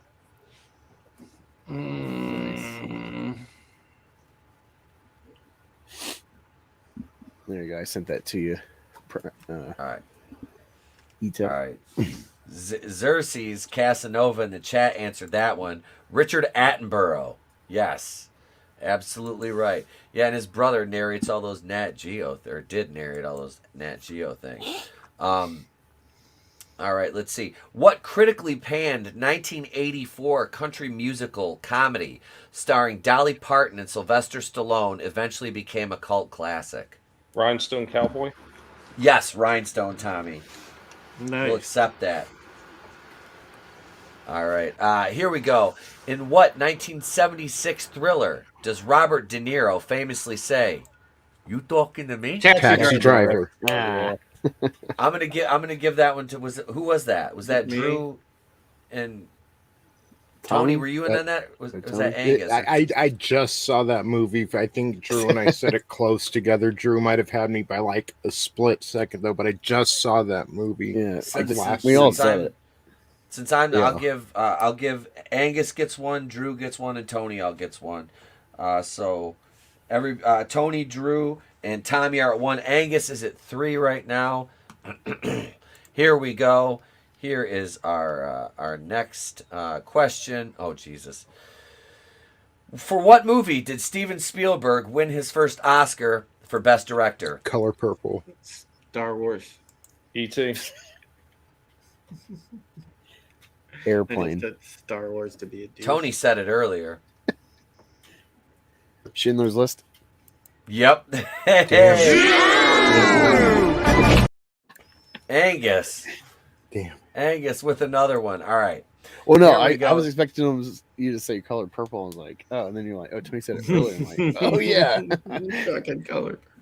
Here we go. Let's see. You should have said Schindler's List is a movie. Oh God! All right. I made a movie about a shopping list. Jesus. All he needed was bread and milk. It wasn't kosher. That's all they had at the start of us Jews. Let's see here. I walked which into one the are we store and there was nothing but bagels. What famous LA landmark is heavily featured in Rebel Without a Cause? The La Brea Tar Pits. Nope. I haven't seen Rebel. The Hollywood sign. Nope.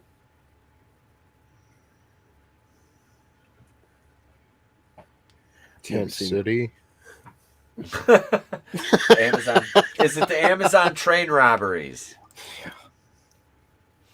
I keep thinking the diner, but Tony, Nope. did you say the city? The Tent City. Tent City. I thought you just said the city. I'm like, oh, that's kind of everything. Yeah, see, you Nana dumb Reaper fucker. and I had the same idea because we said the Hollywood sign. Yes. Godzillionaire got it in the chat. Yeah. I was gonna say Griffith National Observatory. It's the Griffith. Tony, you said the name before I did. You're getting a point for that one. It was the Griffith Observatory. You said the. You said, oh God, Nano Reaper, the Weinstein casting couch. Yeah. Nice. I knew All right, the answers so- would be fucking epic on this. Angus is it? Go ahead. No, I've been there a couple times. I just didn't know if it was like I didn't know like if it.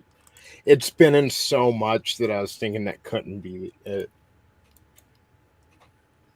Like they're at the Griffith Observatory and all kinds of shows and movies. I don't know, so I just thought it was too obvious.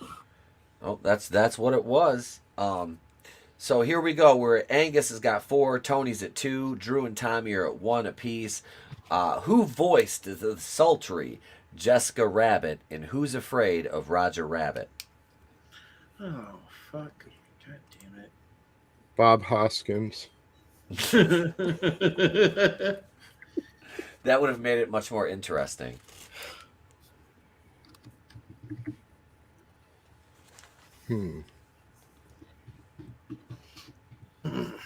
Shit, man. Totally forgot. Was it like a name? Yes. Yes. Oh, wait a second. Fucking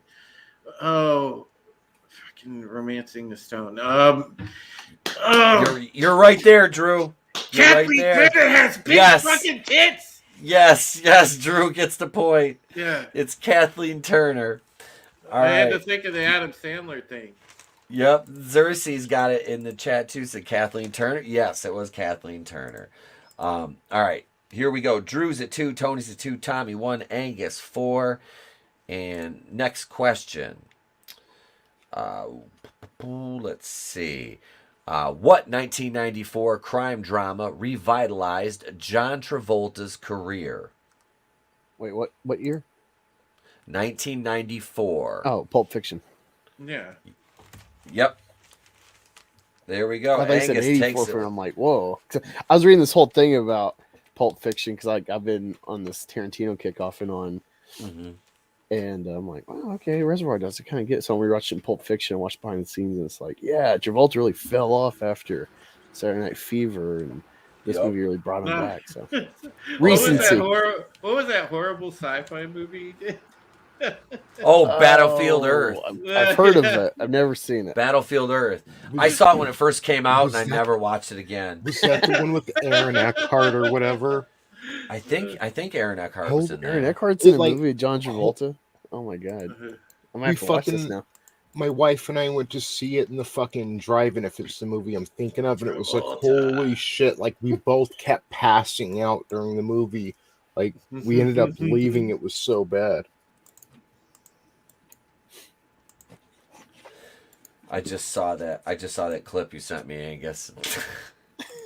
I love that guy on Wisecrack. He's so damn funny. Garrick Swarmy Yes. I love his reviews. But that's Pop Culture Quiz, and that's what we'll be doing when we have the swag to give away right there. Like we'll have, like I said, Angus would have been playing for somebody in the chat, and you each would have won like a swag package from the channel. So that's what we're going to be doing. Like I said, I'm in the process of getting everything ordered for that, and we're going to be doing that on Mondays and Wednesdays. But yeah, so there we go. And that's about where we're going to leave it, ladies and gentlemen. So. Unless anybody else has anything, I didn't get to watch Book of Boba Fett today. I'm hearing that he wasn't even in this episode, and I didn't see episode 4 either. So episode 4 is a good pickup. It's got fan service. Some of it might be contextually saga like stupid, but you watch and you're like, wow, and like at least in the moment you're like, oh, that was cool, and it's like it's a good pickup for the show, tonally. Okay. Pacing and stuff. I liked the first 2 episodes a lot. 3 is where it dropped off because the whole Vespas, but 4 is fun, and then 5, he's not even in it, but you're like, fuck, like it really makes you realize like they made Mandalorian to fill in the void of what Boba Fett was going to be coming back, and now they got to like do something different, and I'm fine with that, but. And then the scamdemic, and then Tamir Morrison, he doesn't have the pull currently, despite his history of Lucasfilm, like Pedo Pascal. So he gets to dictate. I assume a lot of factors. I think affecting the quality of the show, and it's a very jarring episode with a huge spike in quality, and it's like, oh, now we're back to normal. Like, why have we been watching this shit?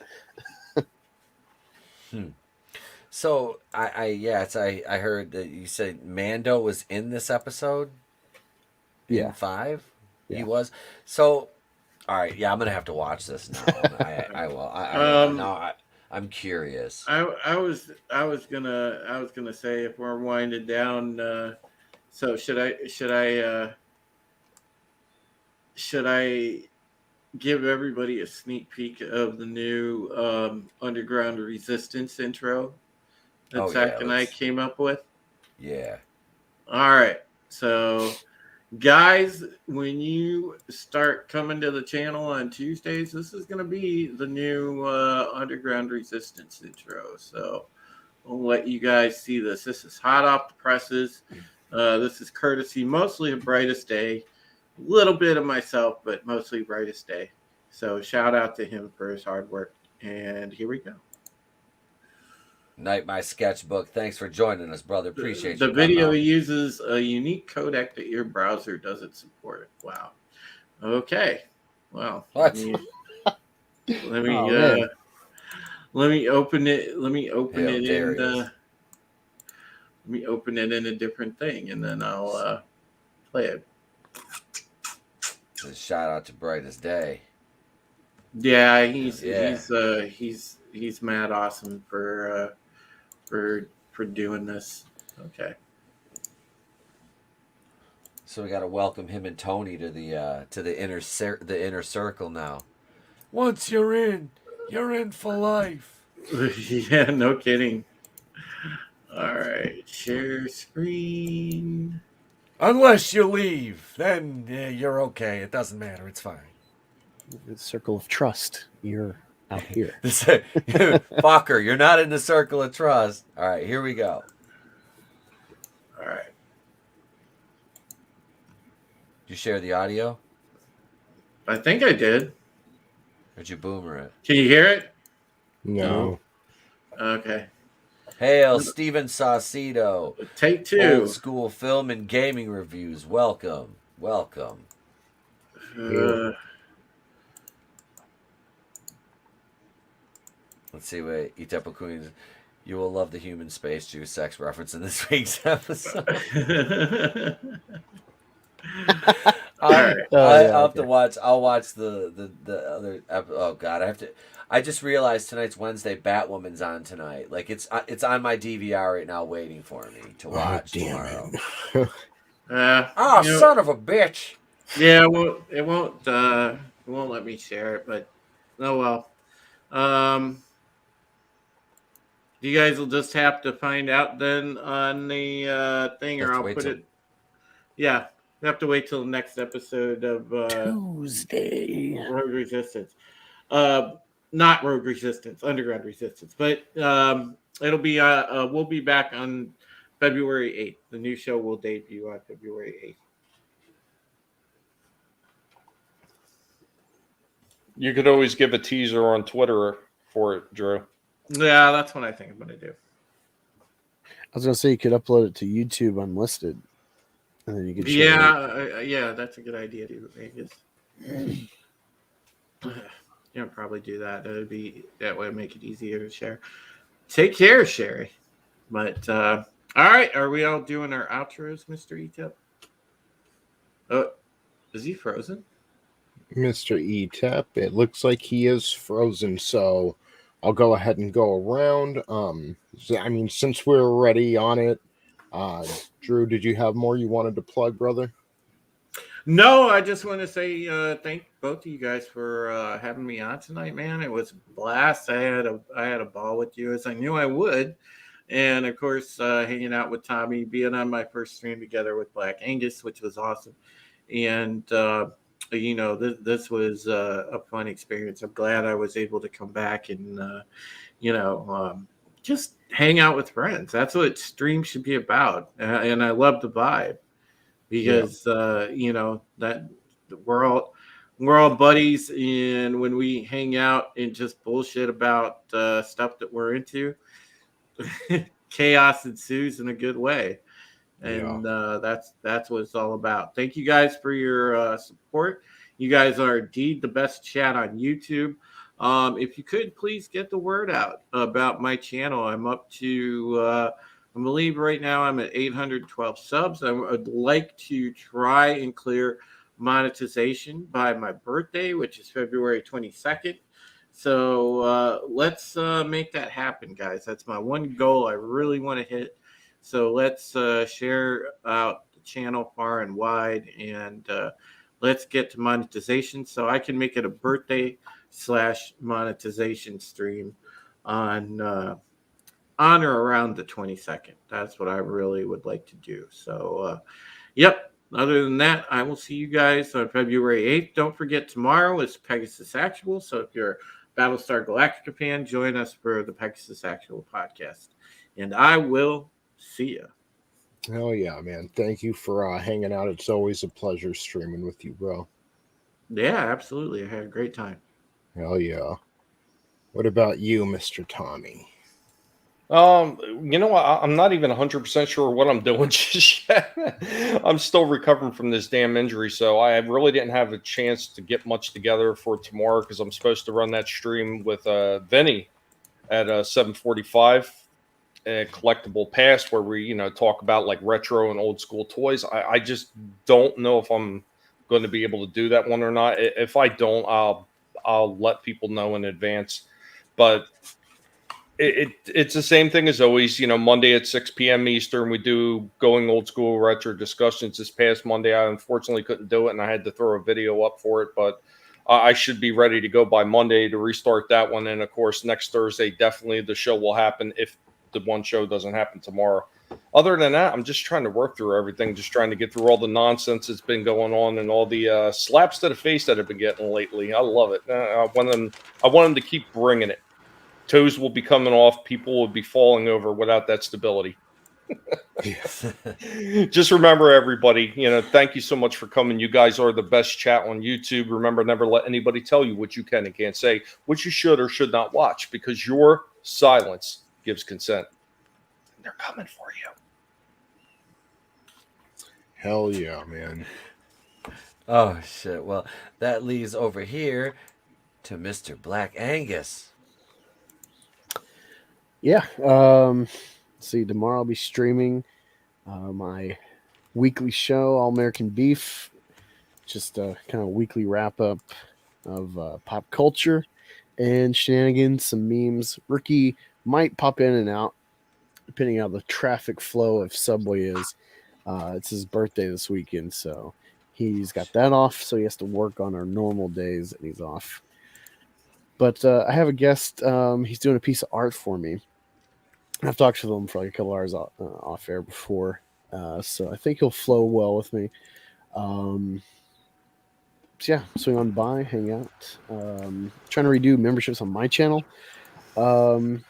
So I'm trying to make a comic, so that money is not really lining my pockets as much as helping fund something. So I appreciate it if you'll swing by. Want to support, but just viewership, hanging out. I enjoy this. I wouldn't be doing this if it was just about money or something. Because I've been at it a long time.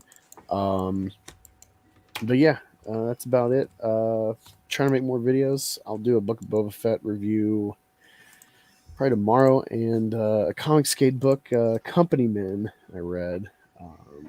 Probably feel more negative than anything, but it's just constructive kind of angle.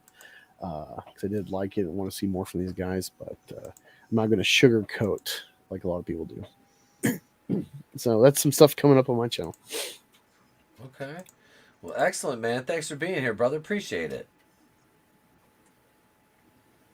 Yeah, no, I'm glad to be back here. The first time actually streaming with Drew. Because I've been aware of him for a while, but haven't been able to like cross paths at the right time. So it's good to do that. Yeah. You got to cross paths with him. You got to be careful you don't step on his giant dong. What is the story? I kept seeing it in the chat. Keely, what's this dong? So back on it started on an episode of Pegasus Action where we were on there reviewing whatever Battlestar episode we were reviewing one night, and then this whole like thing started with Toxic Man Flu and Parrot Head about making sort of memery type of jokes about my dog, and it morphed into that hashtag Beware the Drew thing. So like it just started becoming a thing, and everywhere Tox and Parrot Head would go, like they would drop that hashtag, and then all these crazy like meme like jokes came out about the dong size, and then it took on a whole new level when I started going on Comics Division stream regularly, and it's just like gone all over, dude. So it's like literally all over the community. It's like hashtag Beware the Drew. You gotta get shirts made. Yeah, it's like I've got it on my branded T-shirt, so I embraced it, man. Hell yeah. Good shit. That's fucking awesome, man. Well, thank you, Drew, Tommy, and Angus for being here, y'all. I do appreciate it. Yeah, man. You guys are fucking great. The panel, Tony, as always, sir. Have you go ahead? Go ahead. Yeah. Man. So head on over to the Clown World Review. Number one, we had a kick-ass show yesterday, the Monday Night War retrospective. That's every Tuesday at 5 p.m. Pacific Standard Time, 8 p.m. Eastern Standard Time. This Tuesday, is going to be the Great ToneDef Birthday Bash. We're going to be celebrating my birthday, talking about some wrestling. We're heading right into May. So we're about a month away from the birth of Austin 316, about 3 months away from the NWO. That time's going to pass. And that's, real-time wrestling. Show-wise, we're going to be there in the next month and a half. Big things happening. I'm excited to share it with all of you. If you haven't, head over there after the show. Check out The Hunt for the infamous Batman Calzone of Wuhan, a special National Geographic-like documentary I made where I was looking to put an end to this pandemic, and I think I succeeded. So check it out for yourself, the Clown World Review.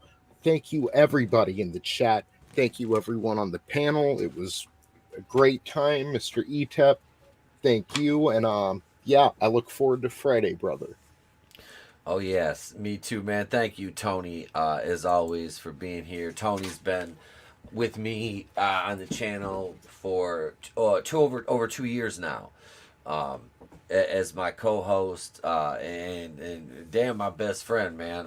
This dude is awesome. He's a hell of a creator, and if you're subscribed to me, you go do yourself a favor and subscribe to this guy. He puts entertaining content out that is extremely well produced. His written the videos, like his documentary, he did a little mini doc, would you call it, on the Fandom Menace, why Lucasfilm keeps defeating the Fandom Menace, because that was about a half-hour long video, was it not? Yeah. That was check that out. Do yourself, and his reviews of freaking Ninja Turtles and He-Man, especially the Christmas He-Man video. Go watch them. Pull the Eminem video up, Tony. We'll show that before we leave too.